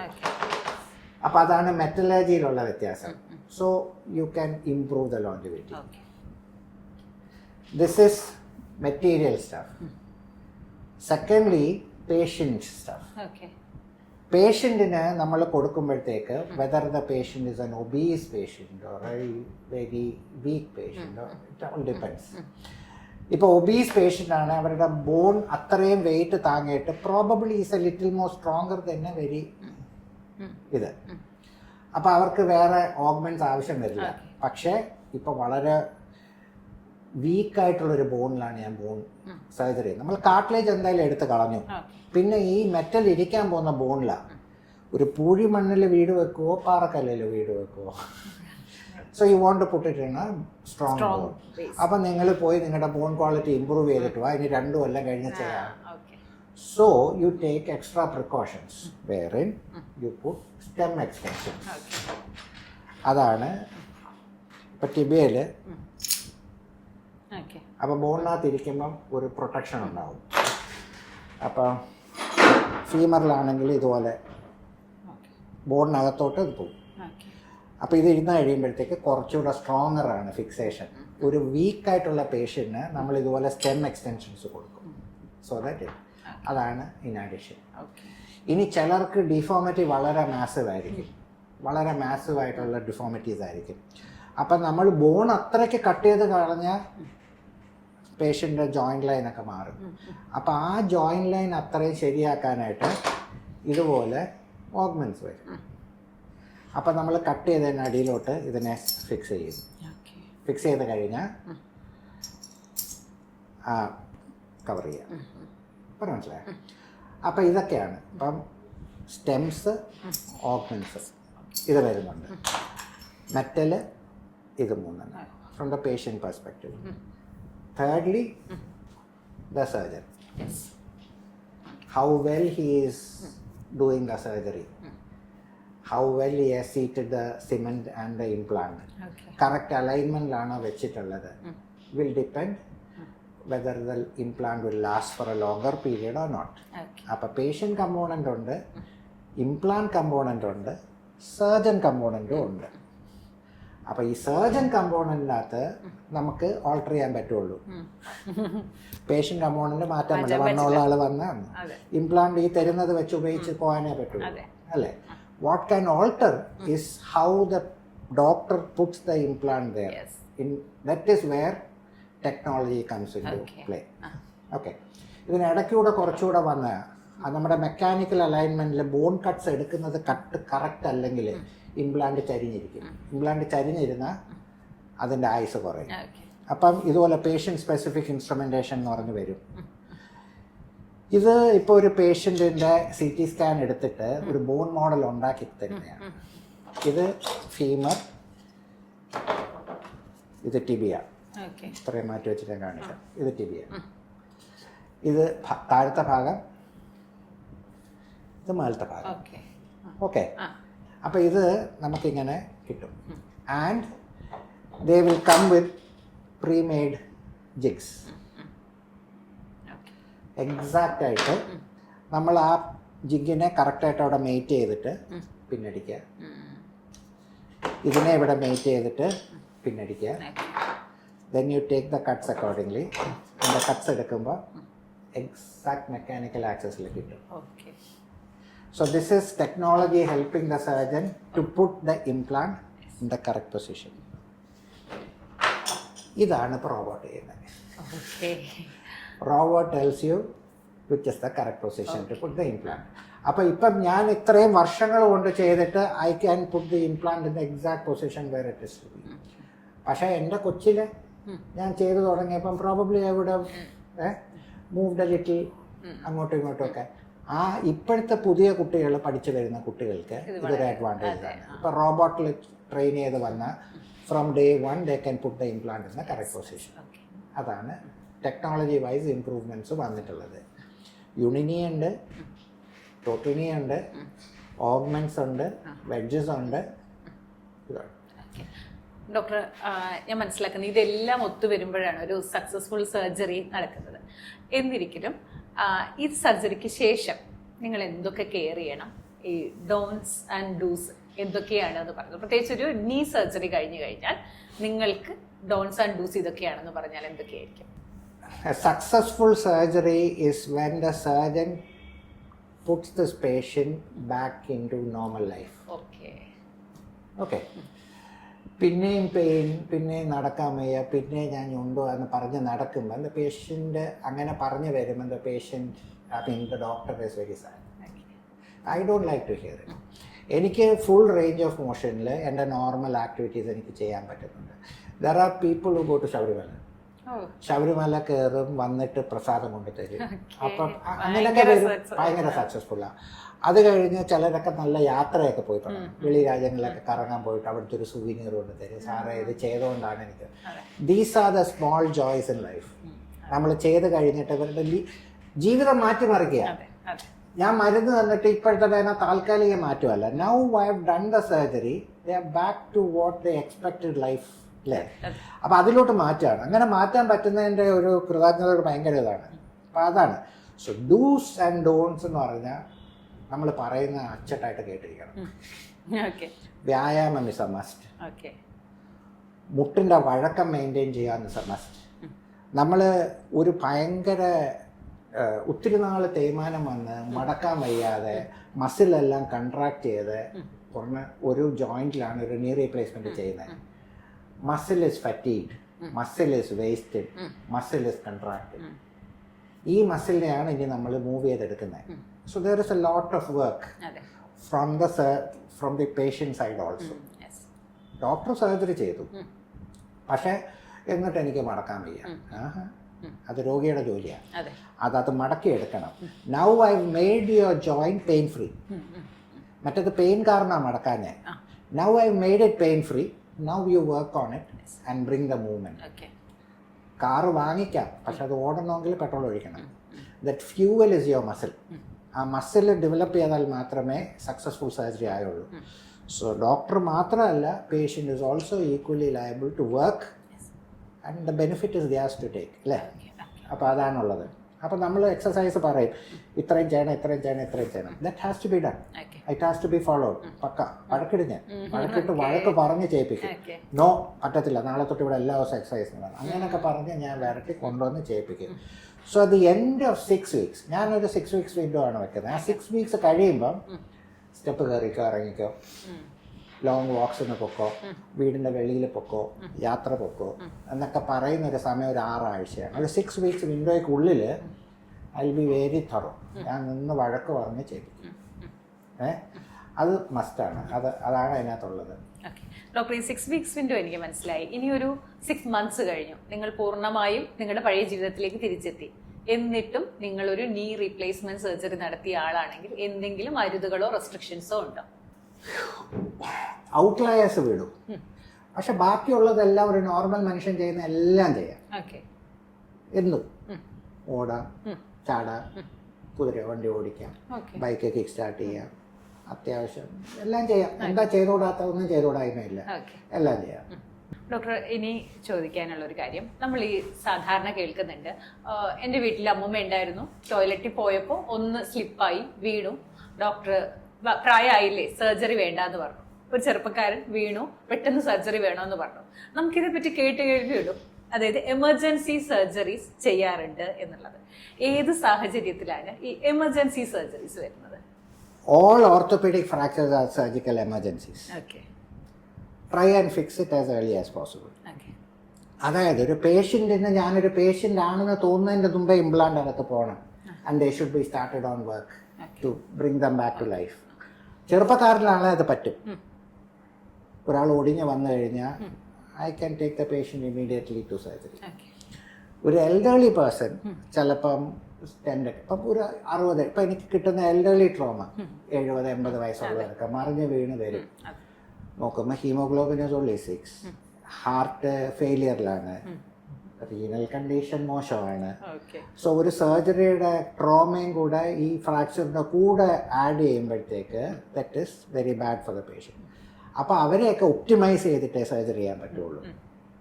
പക്ഷേ ഇപ്പോൾ എൻ്റെ അടുത്ത് ചോദിച്ചാൽ, ഇപ്പോൾ ഒരു കാർഡിയാക് ഇവൻ്റുള്ള പേഷ്യൻ്റാണ്, റീനൽ, ഇതൊന്നും മാറാൻ പോകുന്ന പ്രശ്നങ്ങളല്ല. പക്ഷെ അവരെ ഒപ്റ്റിമൈസ് ചെയ്യുക എന്ന് പറയും. ഒരു സർജറിക്ക് പരുവമാക്കിയിട്ട് അത് ഓപ്പറേറ്റ് ചെയ്ത് കൊടുക്കും. പിന്നെ everyone wants to die with dignity. അപ്പം എൻ്റെ അമ്മൂമ്മയ്ക്ക് 88 വയസ്സായി, അമ്മൂമ്മ കട്ടിൽ ഇരിക്കത്തേ ഉള്ളൂ, ഇനി സർജറി വേണോ ഡോക്ടറെ? ഒരുപാട് പേരുടെ ചോദ്യമാണ്. എൻ്റെ അമ്മൂമ്മയാണ് ഞാൻ ഓപ്പറേറ്റ് ചെയ്യും. That is what I tell them. Maybe she lives only a week after the surgery. Maybe she's got 10 years of life after that. പക്ഷെ whatever is remaining pain free ആയിട്ട് പോകണം. ഇമാജിൻ ഞാൻ ഓപ്പറേറ്റ് ചെയ്തില്ല, ഒരു hip fracture ആയ ഒരു അമ്മൂമ്മയെ 88 years old operate ചെയ്തില്ല, ഈ അമ്മൂമ്മയെ വീട്ടിൽ കൊണ്ടുപോകും. വീട്ടിൽ കൊണ്ടുപോയി കഴിഞ്ഞാൽ തിരിക്കാൻ പോലും പറ്റൂല, ഒരേ കിടപ്പ്. 2 ദിവസം കഴിയുമ്പോൾ ബെഡ് സോർ അടിച്ചു, അൾസർ വന്നു, ഹിപ്പിൻ്റെ പെയിൻ, അൾസറിൻ്റെ പെയിൻ, നേഴ്സ് ചെയ്യാൻ പറ്റത്തില്ല പെയിൻ കാരണം, നരകിച്ച് നരകിച്ച് നരകിച്ച് നരകിക്കും. അപ്പം at that age this surgery is only four managing. ഞാൻ നാളെ എഴുന്നേറ്റ് ഓടും ചാടും എന്നുള്ളതല്ല അവിടെ കഥ. ശേഷിക്കുന്ന ആയുസ് പെയിൻ ഫ്രീ ആയിട്ട് പോകണം. Whatever it takes to do for it to do it എന്നുള്ളതാണ്. അപ്പം അതുകൊണ്ട് I have operated on 94-year-olds, 95-year-olds. There are people who after 90 സർജറി കഴിഞ്ഞ് 100-ലൊക്കെ മരിച്ചവരുണ്ട്. 10 years അല്ലെങ്കിൽ പുറത്ത് നമ്മൾ കൊടുക്കുന്ന ഒരു 90 എന്ന് പറഞ്ഞാൽ നമ്മൾ തീർന്നു, ഇനിയിപ്പോൾ ഇല്ല എന്ന് പറയും. പക്ഷെ what if they live for another 5-6 years അല്ലേ? അപ്പം അത് വെച്ചിട്ട് നമ്മൾ ചെയ്യും, ഒപ്റ്റിമൈസ് ചെയ്യുക, സർജറി ചെയ്യുക. ഓൾ സർജറീസ് ആർ എമർജൻസീസ്, പക്ഷെ ഒപ്റ്റിമൈസ് ചെയ്യണം. ഡോക്ടർ, ഇത് പറഞ്ഞു കേൾക്കുമ്പോൾ എനിക്ക് തോന്നുന്ന ഒരു കാര്യമാണ്, നമ്മൾ ഈ സാധാരണ കേട്ടിട്ടുള്ളത് ഒരു എൽഡർലി ആയ മനുഷ്യനുണ്ട്, അദ്ദേഹം വീണു, ഫ്രാക്ചർ ഉണ്ടായി. അപ്പോൾ ഈ മക്കൾ സാധാരണയായി പറഞ്ഞു കേൾക്കുന്നത്, ഇനി ഹോസ്പിറ്റലിൽ കൊണ്ടുപോയി ആ സർജറിയുടെ ബുദ്ധിമുട്ടും കൂടി അമ്മ എന്തിനാ സഹിപ്പിക്കുന്നത്, അതുകൊണ്ട് ഞങ്ങൾ ഇവിടെ നോക്കാമെന്ന് വെച്ചു. ഇതുപോലെ ബഡ് സോർ വരുന്നു, ബുദ്ധിമുട്ടുന്നു, ഇതൊക്കെ കാണുന്നുണ്ട്. ഒരു വയസ്സായ മനുഷ്യൻ ഹോസ്പിറ്റലിലേക്ക് എത്തി സർജറി നടത്തുന്നത് പെയിൻഫുള്ളായ, അദ്ദേഹത്തെ ബുദ്ധിമുട്ടിക്കുന്ന ഒരു പ്രോസസ്സാണോ? അല്ല, ഓപ്പറേറ്റ് ചെയ്ത പിറ്റേ മണിക്കൂർ തൊട്ട് അയാളുടെ പെയിൻ പോയി. ഓക്കെ. പക്ഷെ ഇത് പലർക്കും അറിയില്ല. അതായത് നമ്മളിപ്പം 2 എല്ല് പൊട്ടിക്കഴിഞ്ഞാൽ, ബ്രേക്ക് ചെയ്ത് കഴിഞ്ഞാൽ മൊബിലിറ്റിയാണ്, 2 വരയുക, അപ്പം പെയിൻ. അതിനെ ഇപ്പം കയ്യിലൊക്കെ ആണെങ്കിൽ നമ്മൾ പിടിച്ച് വലിച്ച് ഒരു പ്ലാസ്റ്റർ ടൈറ്റായിട്ട് ഇട്ട് കൊടുത്തു കഴിഞ്ഞാൽ അതങ്ങൾ വരയുന്നില്ല. സോ അതിനകത്ത് ട്രീറ്റ് ചെയ്യാൻ പറ്റും. പക്ഷെ വേറെ ഫ്രാക്ചേഴ്സ് ഇപ്പം ഹിപ്പിലൊക്കെ, തുടയിലൊക്കെ പൊട്ടിക്കഴിഞ്ഞാൽ പ്ലാസ്റ്റർ ഇടാൻ പറ്റില്ല, അത് വരയും, അത് ആംഗുലേറ്റ് ചെയ്യും. എല്ലാ ഫ്രാക്ചേഴ്സും ഹീൽ ചെയ്യും, പക്ഷേ കറക്റ്റ് പൊസിഷനിൽ ഹീൽ ചെയ്താലേ നോർമൽ ലൈഫിലോട്ട് പോവുള്ളൂ. റോഡിലൊക്കെ വണ്ടി ഇടിച്ച് പട്ടികളെ കാല് പൊക്കി ഇങ്ങനെ ഓടുന്നതാണ്, നമുക്കത് പറ്റില്ല. We have to get back to our job. So it has to come back to normal anatomy അല്ലേ? അപ്പം that is way surgery comes in. Surgery ചെയ്യുന്നത് ഈ ബോണിനെ എക്സാക്ട് പൊസിഷനിൽ തിരിച്ചു കൊണ്ടുവരുവാനാണ്. Put it in a place for biological union in the correct position. നമ്മളിപ്പോൾ ഒരു പ്ലാസ്റ്ററിനകത്ത് നമുക്ക് ഗ്യാരണ്ടീഡ് ആയിട്ട് ഈ പൊസിഷൻ മെയിൻറ്റെയിൻ ചെയ്യാൻ പറ്റത്തില്ല. നമ്മൾ പ്ലാസ്റ്റർ ഇടുന്ന സമയത്ത് നീരുണ്ട്, ഫ്രാക്ചറിൻ്റെ, അതിൻ്റെ മുകളിൽ കൂടെ പ്ലാസ്റ്റർ ഇടുന്നത്. 2 ദിവസം കഴിയുമ്പോൾ നീര് വലിയും, പ്ലാസ്റ്റർ ലൂസാവും, എല്ല് മാറും. അപ്പോൾ ഒരാഴ്ച 10 ദിവസം കഴിഞ്ഞ് എക്സ്റേ എടുക്കുമ്പോൾ വളഞ്ഞിരിക്കുന്നത്, എന്താ ഡോക്ടറെ എൻ്റെ കൈ വളഞ്ഞിരിക്കുന്നത്, ഡോക്ടർ പ്ലാസ്റ്റർ ഇട്ടിട്ട് പറഞ്ഞേ. അതേസമയം ഞാൻ അവിടെ ഒരു പ്ലേറ്റ് വെച്ച് ഫിക്സ് ചെയ്ത് കഴിഞ്ഞാൽ that movement is not happening. നമുക്ക് എക്സാക്റ്റ് ആയിട്ട് അത് എവിടെ ഇരിക്കണമോ അവിടെ നമ്മൾ എത്തിച്ചു, അത് അവിടെ ഇരിക്കും, അത് അവിടെ ഇരുന്ന് ഹീൽ ചെയ്യണം. ഹീലിംഗ് ശരീരം ചെയ്യുന്നതാണ്, ഡോക്ടറല്ല. നമ്മൾ അതിനുള്ള സാഹചര്യം ഒപ്പിച്ചു കൊടുത്തു. അത് കറക്റ്റ് ഏത് പൊസിഷനിൽ ഇരുന്നാണോ ഹീൽ ചെയ്യേണ്ടത് ആ പൊസിഷൻ നമ്മൾ അച്ചീവ് ചെയ്ത് കൊടുത്തിട്ട് ദൈവമേ അത് അവിടെ ഇരുന്ന് ഹീൽ ചെയ്യണേ. ഈ വയസ്സായവരിൽ ഈ ഹീലിംഗ് പ്രോസസ് താമസിക്കുമെന്നേ ഉള്ളൂ, അതോ നടക്കില്ല എന്നുണ്ടോ? കുറച്ച് ഡിലേ ഉണ്ടാവുന്നേ ഉള്ളൂ, നടക്കും, 100% നടക്കും. ഡോക്ടർ, ഇനി മറ്റൊരു ഏരിയയാണ് സ്പോർട്സ് ഇഞ്ചുറി. പല അമ്മമാരും അല്ലെങ്കിൽ പല രക്ഷിതാക്കളും പറയുന്നുണ്ട്, എൻ്റെ മോനെ ഫുട്ബോളിന് ഞാൻ വിടുന്നില്ല, അതൊക്കെ വലിയ അപകടം പിടിച്ച പണിയാണ്, അതൊക്കെ വളരെ ബുദ്ധിമുട്ടുണ്ടായിട്ടുണ്ട്. ഇത്തരം സ്പോർട്സ് ഇഞ്ചുറീസ് കോമൺ ആണോ? എന്താണ് അതിൽ പറയാനുള്ള ഡോക്ടറുടെ ഒരു ടേക്ക്? കേരളത്തിൽ തന്നെ പറയണം, ഇന്ത്യയിലേക്ക് ഏറ്റവും കൂടുതൽ സ്പോർട്സ് താരങ്ങളെ വിടുന്ന കേരളമാണ്. സ്പോർട്സ് വേണം, സ്പോർട്സ് ഇഞ്ചുറീസ് അതിന് വേണ്ടി കോമണുമാണ്. ഇഞ്ചുറി ഇല്ലാതെ ഒരു അച്ചീവ്മെന്റ് ഉണ്ടാവില്ല. ചുമ്മാ അവിടെ ഇരുന്ന് ഇങ്ങനെ കൈകൊട്ടിക്കളി കളിച്ചുകൊണ്ടിരുന്നിട്ടുണ്ടെങ്കിൽ ആരും ഒന്നും നേടിയിട്ടില്ല. അപ്പൊ സ്പോർട്സ്മാൻ ആവണമെങ്കിൽ you have to go the limit, you have to compete. ഇപ്പൊ ഒരു എൻട്രൻസ് എക്സാമിനേഷൻ എഴുതാൻ കമ്പീറ്റ് ചെയ്ത് ഇത്ര പേരുടെ ഇടയ്ക്ക് ജയിച്ച് വരണമെന്ന് പറഞ്ഞതുപോലെ സ്പോർട്സിന് പോകണമെങ്കിൽ you have to go to the competitive level. ആ ലെവലിൽ പോകുമ്പം ഇഞ്ചുറീസ് സഹജമാണ്.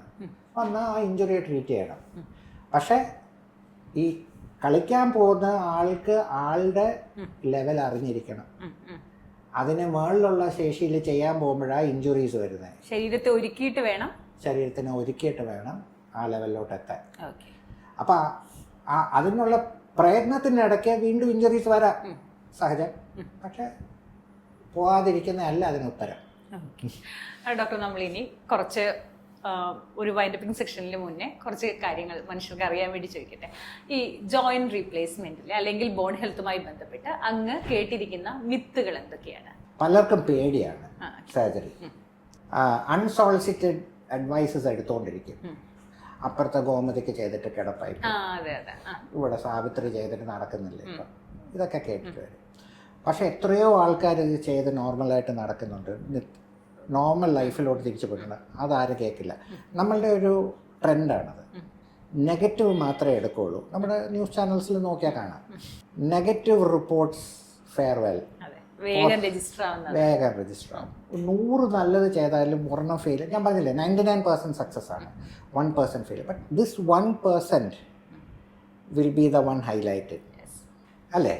അതുകൊണ്ട് the myth is that it is A very successful surgery.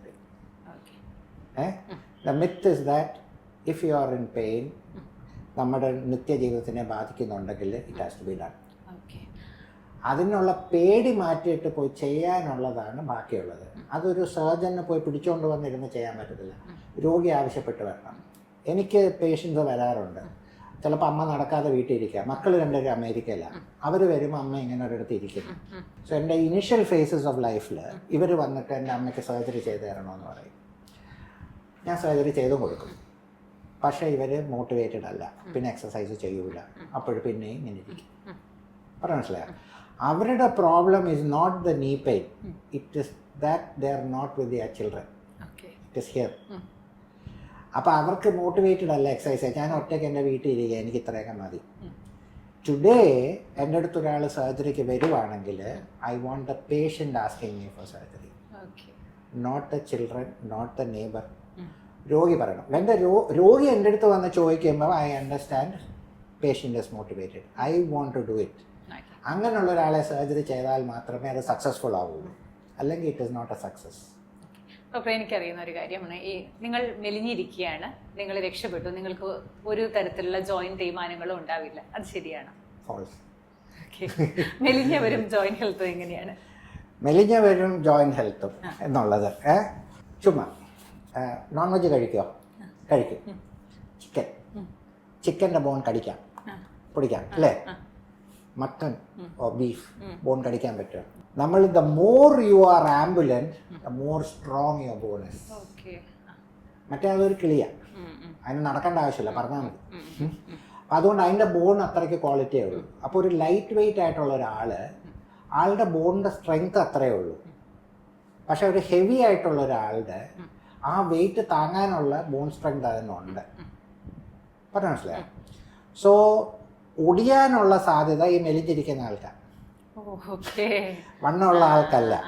പക്ഷെ വീഴാനുള്ള സാധ്യത വണ്ണമുള്ള ആൾക്കാർ കൂടുതൽ. പറഞ്ഞ മനസ്സിലായോ? എല്ലാം ദൈവം ഒരുമിച്ച് കൊടുക്കൂല. അപ്പം അതുകൊണ്ട് മെലിഞ്ഞിരിക്കുന്നതുകൊണ്ട് യു ആർ സേഫ് എന്ന് പറയേണ്ട, your bone quality is bad. ഇതാണ് അതിൻ്റെ കഥ.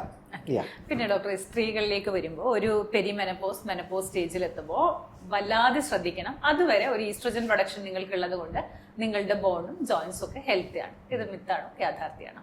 ഇത് എന്തിനാ സ്ത്രീകളുടെ മാത്രം പറയുന്നേ? There is something called male menopause also. Okay. അപ്പം ഒരു 50 ഒക്കെ ആയി കഴിയുമ്പോൾ like in a female, a male also undergoes a decrease in the hormone levels. Okay. So it is equivalent in both females and males. Okay. അത് ഫീമെയിൽസിൽ കുറച്ചുകൂടെ prominent ആണ്, കുറച്ചുകൂടെ കൂടുതലായിട്ട് അറിയും. ആണുങ്ങൾക്ക് ഉണ്ട്, പക്ഷേ അത് വെളിയിൽ പറയൂല. ഒരു ചെറിയ എമൗണ്ട് ഓഫ് ടെസ്റ്റോസ്റ്ററോൺ ബാക്കി കിടക്കുന്നത് കൊണ്ട് കുറച്ച് ബോൺ ക്വാളിറ്റി സ്ത്രീകളെക്കാട്ടിലും കൂടുതലാണ്. അത്രേ ഉള്ളൂ. അല്ലാതെ അവർക്ക് ഒന്നും വരില്ല എന്നല്ല. Male menopause is evident, it is documented. അതുകൊണ്ട് സ്ത്രീകളത്ത് മാത്രം പറയണ്ട, പുരുഷന്മാരും have to take care. They have to take care of their bone strength. Yes. Doctor, അതുപോലെ ഒരു കാര്യം കൂടി, ഞാൻ ഒരു 30 എബോ ആണ്, ഞാൻ വൈറ്റമിൻ ഡി കഴിക്കുന്നുണ്ട്, കാൽസ്യം എടുക്കുന്നുണ്ട്, അത്തരത്തിലുള്ള സപ്ലിമെന്റ്സ് ഒക്കെ എടുക്കുന്നുണ്ട്, ഞാൻ സേഫ് ആണോ? എവിടെയാണ് ഈ സപ്ലിമെന്റ്സ് ഹെൽപ്പ് ചെയ്യുന്നത്? ഓക്കെ, നമുക്ക് കുഞ്ഞിലെ ഒരു 30 വരെയൊക്കെ നമുക്കൊരു ആക്ടിവിറ്റി ലെവലുണ്ട്. നമ്മുടെ ശരീരത്തിന് ഒരു ഇത്ര ഫുഡ് വേണം എന്ന് ആഗ്രഹമുണ്ട്. നമുക്ക് ഫുഡ് ക്രേവ് ചെയ്യും. ആ സമയത്ത് ഫുഡ് കഴിക്കും. അപ്പം നമ്മൾ ഇത്രയും ആഹാരം കഴിക്കുന്നതുകൊണ്ട് തന്നെ ഇത്രയും പോഷകങ്ങൾ നമ്മുടെ ശരീരത്തിനുള്ളിൽ ബ്ലഡിലുണ്ട്. നമ്മളൊരു 40 ഒക്കെ കഴിയുമ്പം നമ്മൾക്ക് ഫുഡ് ക്രേവ്, നമ്മുടെ ആക്ടിവിറ്റി ലെവൽ കുറയും.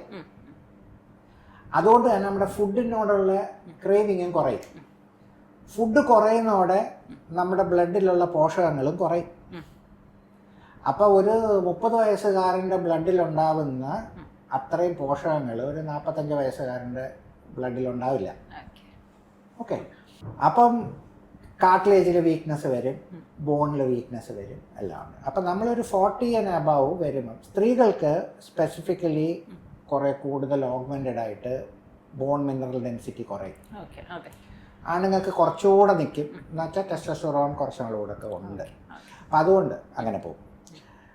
Calcium is only one of the building blocks of bone. കൊളാജനാണ് മാട്രിക്സ്, അതിൽ കാൽഷ്യം, മെഗ്നീഷ്യം, സിങ്ക്, ബോറോൺ, ഒരുപാട് ട്രേസ് എലമെന്റ്സ് ഉണ്ട്. ഇതൊക്കെ ഇടും. കോൺക്രീറ്റ് ചെയ്യുന്ന പോലെ വെള്ളം, മണ്ണ്, ചരല്, സിമെന്റ് എന്ന് പറഞ്ഞ പോലെ ഇതെല്ലാം വേണം ആ ബോൺ ക്വാളിറ്റി മെയിൻറ്റെയിൻ ചെയ്യാൻ. അപ്പം ഞാൻ കാൽഷ്യം മാത്രം കഴിച്ചു, അപ്പം മെഗ്നീഷ്യം കഴിച്ചിട്ടില്ല. അപ്പം ഇപ്പം by law every calcium supplement has to be fortified with vitamin D. Why എന്ന് ചോദിക്കും. വൈറ്റമിൻ ഡി ആണ് ഈ കാൽഷ്യം ബ്ലഡിൽ നിന്ന് ബോണിലെത്തിക്കുക. ഓക്കെ, ഇപ്പം ഇറാനിൽ ഓയിലുണ്ട്, ആ ഓയിൽ ഇന്ത്യയിൽ എത്തണമെങ്കിൽ ഒരു കപ്പൽ പോകണം. ആ കപ്പലാണ് വൈറ്റമിൻ ഡി. ആ വൈറ്റമിൻ ഡി ഉണ്ടെങ്കിലേ ആ ബ്ലഡിൽ കിടക്കുന്ന കാൽഷ്യത്തിനെ നമ്മുടെ ബോണിലെത്തിക്കും. നമ്മുടെ ബോണിലെത്തിയാലേ നമുക്ക് സ്ട്രെങ്ത് ഉള്ളൂ. Once it is in the bone safe അല്ല. നമ്മുടെ ബ്രെയിൻ ന്യൂറോളജിക്കൽ ആക്ടിവിറ്റിക്ക് കാൽഷ്യം വേണം. Heart, cardiac activity and circulation calcium വേണം. ഓട്ടോണോമിക് മസിൽസ്, നമ്മുടെ ഇൻഡസ്റ്റൈൻസ് പ്രവർത്തിക്കാൻ ഇത് വേണം. ഇപ്പം ഒരു സയൻറ്റിസ്റ്റ് അല്ലെ ഒരു ഡോക്ടർ, ചാർട്ടേഡ് അക്കൗണ്ടൻറ്റ്, ഒരു software engineer, they use their brain, keeping on, they are using the calcium in the bone. Manual labour, അയാൾ പോയി കിളക്കുന്നുണ്ടൊക്കെ ചെയ്യുന്നുണ്ട്. His muscle is working over time, he is using his calcium from ഇത്. എന്ന് പറഞ്ഞ പോലെ ഓരോ ആൾക്കാരും കാൽഷ്യം നമ്മൾ ഉപയോഗിച്ചുകൊണ്ടിരിക്കുക. Where does this calcium come from? It is in your bone. Okay, ഞാൻ മെലിഞ്ഞിരിക്കുക, പക്ഷെ ഞാനാണ് വർക്കഹോളിക്കാണ്, കമ്പ്യൂട്ടറിൽ ഒത്തിരി ചെയ്യുന്നു, എൻ്റെ അത് ചെയ്യുന്നുണ്ട്, മെലിഞ്ഞിട്ടാണ്. പക്ഷെ does your bone have enough calcium? That is being used for other purposes. അപ്പം നമുക്ക് ബ്ലഡ് കാൽഷ്യം നോക്കുമ്പോൾ എപ്പോഴും നോർമലാണ്, because it has to be normal. If your blood calcium goes down, your brain function goes down, your hormonal activity goes down, your muscle activity goes down, everything goes down. എല്ലാം ഫെറ്റീഗിൽ പോകും. അതുകൊണ്ട് നമുക്കിപ്പോൾ കാശ് ആവശ്യം വരുമ്പോൾ ബാങ്കിൽ നിന്ന് എടുക്കുമെന്ന് പറഞ്ഞ പോലെ ബോണിൽ നിന്ന് കാൽഷ്യം വലിച്ചുകൊണ്ടേയിരിക്കും എല്ലാ ആക്ടിവിറ്റിക്കും. So when you go in to middle age, menopausal age ഗ്രൂപ്പിലൊക്കെ പോകുമ്പോൾ ഫുഡിൽ നിന്ന് കിട്ടുന്ന കാൽഷ്യം പോരാ, സപ്ലിമെന്റ് ചെയ്യണം. അപ്പം അവിടെയാണ് വരുന്നത്. ഇത് നമ്മുടെ പൂർവികർക്ക് അറിയായിരുന്നു. പണ്ട് ഞാൻ വീട്ടിലൊക്കെ ചെല്ലുമ്പോൾ അമ്മൂമ്മ ഇരുന്ന് ഇങ്ങനെ വെറ്റിലയിൽ ചുണ്ണാമ്പ് പുരട്ടിയെടുത്ത് തിന്നുകൊണ്ടിരിക്കും. കാൽഷ്യം സപ്ലിമെന്റ് ആയിരുന്നു. ഒരു 40 വയസ്സ് കഴിഞ്ഞാൽ അമ്മൂമ്മ കാല് നീട്ടിയിരുന്ന് ചുണ്ണാമ്പ് ഇങ്ങനെ വെറ്റിലയിൽ പുരട്ടി കാൽഷ്യം സപ്ലിമെന്റ് ആയിരുന്നു. ഇപ്പൊ ഒരു ഗുളിക ഒരു കാൽഷ്യം കഴിക്കാൻ പറഞ്ഞ എല്ലാവർക്കും നോ ഉണ്ട്. So they knew that this has to be had. അപ്പോൾ പക്ഷേ നമുക്കിപ്പോൾ അതൊരു ഗുളിക രൂപത്തിൽ ഇപ്പോൾ ചുണ്ണാമ്പ് പുരട്ടി എടുത്ത് തിന്നാൻ പറ്റുമോ? പറ്റില്ല. അതുകൊണ്ട് കാൽഷ്യം തരും, കഴിച്ചോണം. ഡോക്ടറിനെ ഫൈനൽ ക്വസ്റ്റ്യൻ, നിങ്ങൾ കാലമാകുന്നതിന് മുന്നേ, പ്രായമാകുന്നതിന് മുന്നേ എൻ്റെ അടുക്കലേക്ക് വരാതിരിക്കാൻ എനിക്ക് നിങ്ങളോട് പറയാൻ പറ്റുന്ന ഒരു 5 ഗോൾഡൻ റൂൾസ് ഇതൊക്കെയാണെന്ന് പറഞ്ഞാൽ എന്തൊക്കെയാണ്? Exercise. Okay. Get out in the sun. Okay. വെയിലത്തിറങ്ങിയാലേ നമ്മുടെ സൂര്യപ്രകാശം കൊണ്ടിട്ട് മെലനോസൈറ്റിൽ നിന്നാണ് നമ്മുടെ വൈറ്റമിൻ ഡി പ്രൊഡ്യൂസ് ചെയ്യുന്നത്. അതിന് വെയിലത്തിറങ്ങണം. ഇപ്പം ഞാൻ ഇട്ടേക്കുന്ന ക്ലോത്ത് ഉണ്ട്, അപ്പം ഞാൻ ഫുള്ളി ക്ലോസ്ഡ് ആണ്. ഇങ്ങനെ പോയി നിന്നാൽ എനിക്ക് വൈറ്റമിൻ ഡി ഉണ്ടാവില്ല. അപ്പം കുറച്ച് ബോഡി കാണുന്ന പോലെ വെയിലിൽ നിൽക്കണം. ഏത് വെയിലാണ് നല്ലത്? മിഡ് ഡേ ആണ്, not early morning. Midday സമയം പുറത്തു പോകും, അതുകൊണ്ട് ഞാൻ പോയി നിൽക്കില്ല. പിന്നെ നമ്മുടെ ഇവിടുത്തെ രീതി അത് സമ്മതിക്കില്ല. ഇപ്പം ഫോറിൻ കൺട്രി, ഇപ്പോൾ വെളിയിലൊക്കെ നോർത്തിലൊക്കെ ഉള്ള UK, യൂറോപ്യൻ കൺട്രീസിലൊക്കെ സമ്മർ വരുമ്പോൾ ഇവരൊരു ഷോർട്സ് മാത്രം ഇട്ട് നടക്കുന്നതാണ് കാണുന്നത്. പക്ഷെ നമ്മുടെ നാട്ടിൽ ഇത് ചെയ്യാൻ പറ്റത്തില്ല. We have enough sun. പക്ഷെ നമ്മുടെ രീതി ശരീര പ്രദർശനം ഇല്ല, അതുകൊണ്ട് നമ്മൾ കാണിക്കില്ല. അതുകൊണ്ട് തന്നെ ഇന്ത്യയിലാണ് ഏറ്റവും കൂടുതൽ വൈറ്റമിൻ ഡി ഡെഫിഷ്യൻസി ഉള്ളത്. വെള്ളക്കാരനല്ല, അവനാ വരേണ്ടത്. അവന് മെലനോസൈറ്റും ഇല്ല, അതുകൊണ്ട് അവൻ വെയിലത്ത് ഒരുപാട് നേരം നിൽക്കും. നമുക്കൊരു 5 മിനിറ്റ് നിന്നാൽ നമുക്ക് വിറ്റമിൻ ഡി കിട്ടും. അവൻ 2 മണിക്കൂർ നിൽക്കണം, പക്ഷെ നമ്മൾ നിൽക്കില്ല, നമ്മൾ ഫുള്ളി ക്ലോസ്ഡ് ആണ്. സോ വൈറ്റമിൻ ഡി കിട്ടണം, വെളിയിലിറങ്ങണം. ദെൻ ബോഡിയിൽ വെയിറ്റ് ചെല്ലുന്ന പോലുള്ള എക്സസൈസ്, വ്യായാമങ്ങൾ ചെയ്യണം. And start early. Build a volume by your middle age, so that അതായിരിക്കും പിന്നെ കൊണ്ടുപോകുന്നത്. Sustain that exercises throughout life. Exercise ഇല്ലാതെ പോയത്. Good food, calcium rich food. ഇപ്പം വെജിറ്റേറിയൻ ആണെങ്കിൽ ഗ്രീൻ വെജിറ്റബിൾ, നമ്മുടെ ചീര, മുരിങ്ങ നല്ലതാണ്. ഡയറി പ്രോഡക്ട്സ്, മിൽക്ക്, സംഭാരം കുടിക്കാനല്ല, ടോഫു, പിന്നെ പനീർ, അത് എഗ്, മീറ്റ്സ് എല്ലാം കൊള്ളാം. നട്ട്സ് ഏറ്റവും കൂടുതലുള്ളത് ബദാമിൽ, പിസ്തയിലൊക്കെയാണ്. So nuts. പിന്നെന്താണ്, ഫിഷ്, സീ ഫുഡ്. സീ ഫുഡിനകത്തെല്ലാം നല്ല കാൽഷ്യം സോഴ്സാണ്. പക്ഷെ നമ്മുടെ ഇവിടെ അയല, മത്തി, മറ്റേ നെത്തോലി ഒരുപാട് കാൽഷ്യം ഉണ്ട്. ഇതൊക്കെ എടുക്കാം. പിന്നെ ധാന്യങ്ങളിൽ പ്രോബബ്ലി റാഗി, മില്ലറ്റ് കാൽഷ്യം സോഴ്സാണ്. അപ്പോൾ ഒരു ചെറിയ ഓൾട്രേഷൻ ഇൻ ഫുഡ്. എല്ലാ ദിവസവും റാഗി മില്ലറ്റും വെച്ച് ജീവിക്കണമെന്ന് ഞാൻ പറയൂല. ചോറൊക്കെ കഴിക്കണം, ചപ്പാത്തി കഴിക്കണം. പക്ഷെ ഇടയ്ക്കൂടെ വല്ലപ്പോഴും ഒരു റാഗി പുട്ടുണ്ടാക്കി കഴിച്ചാൽ ആയി. ഡെയിലി ഒരു സംഭാരം കുടിച്ചാൽ ആയി. ഒരു മുട്ട കഴിച്ചാൽ ആയി. അങ്ങനെ കുറച്ച് വെജിറ്റേറിയൻ ഫുഡ് കഴിച്ചാൽ ആയി. ഇതുപോലെ ചീര, മുരിങ്ങയില, മുരിങ്ങ അതൊക്കെ കഴിച്ചാൽ കാൽഷ്യം വരും. അങ്ങനെ കുറച്ച് സപ്ലിമെൻറ്റ്സ് നമ്മുടെ മനസ്സിലുണ്ട്. നമ്മൾ ചെയ്യുകയാണെന്നുണ്ടെങ്കിൽ you can have a nutritious food. Then you do the exercises which maintains the bone health. That will continue for a lifetime. Doctor വളരെ ഇൻസൈറ്റ്ഫുൾ ആയിട്ടുള്ളൊരു സംസാരമായിരുന്നു. വളരെ ഇൻഫോർമേറ്റീവ് ആയിരുന്നു. Thank you so much.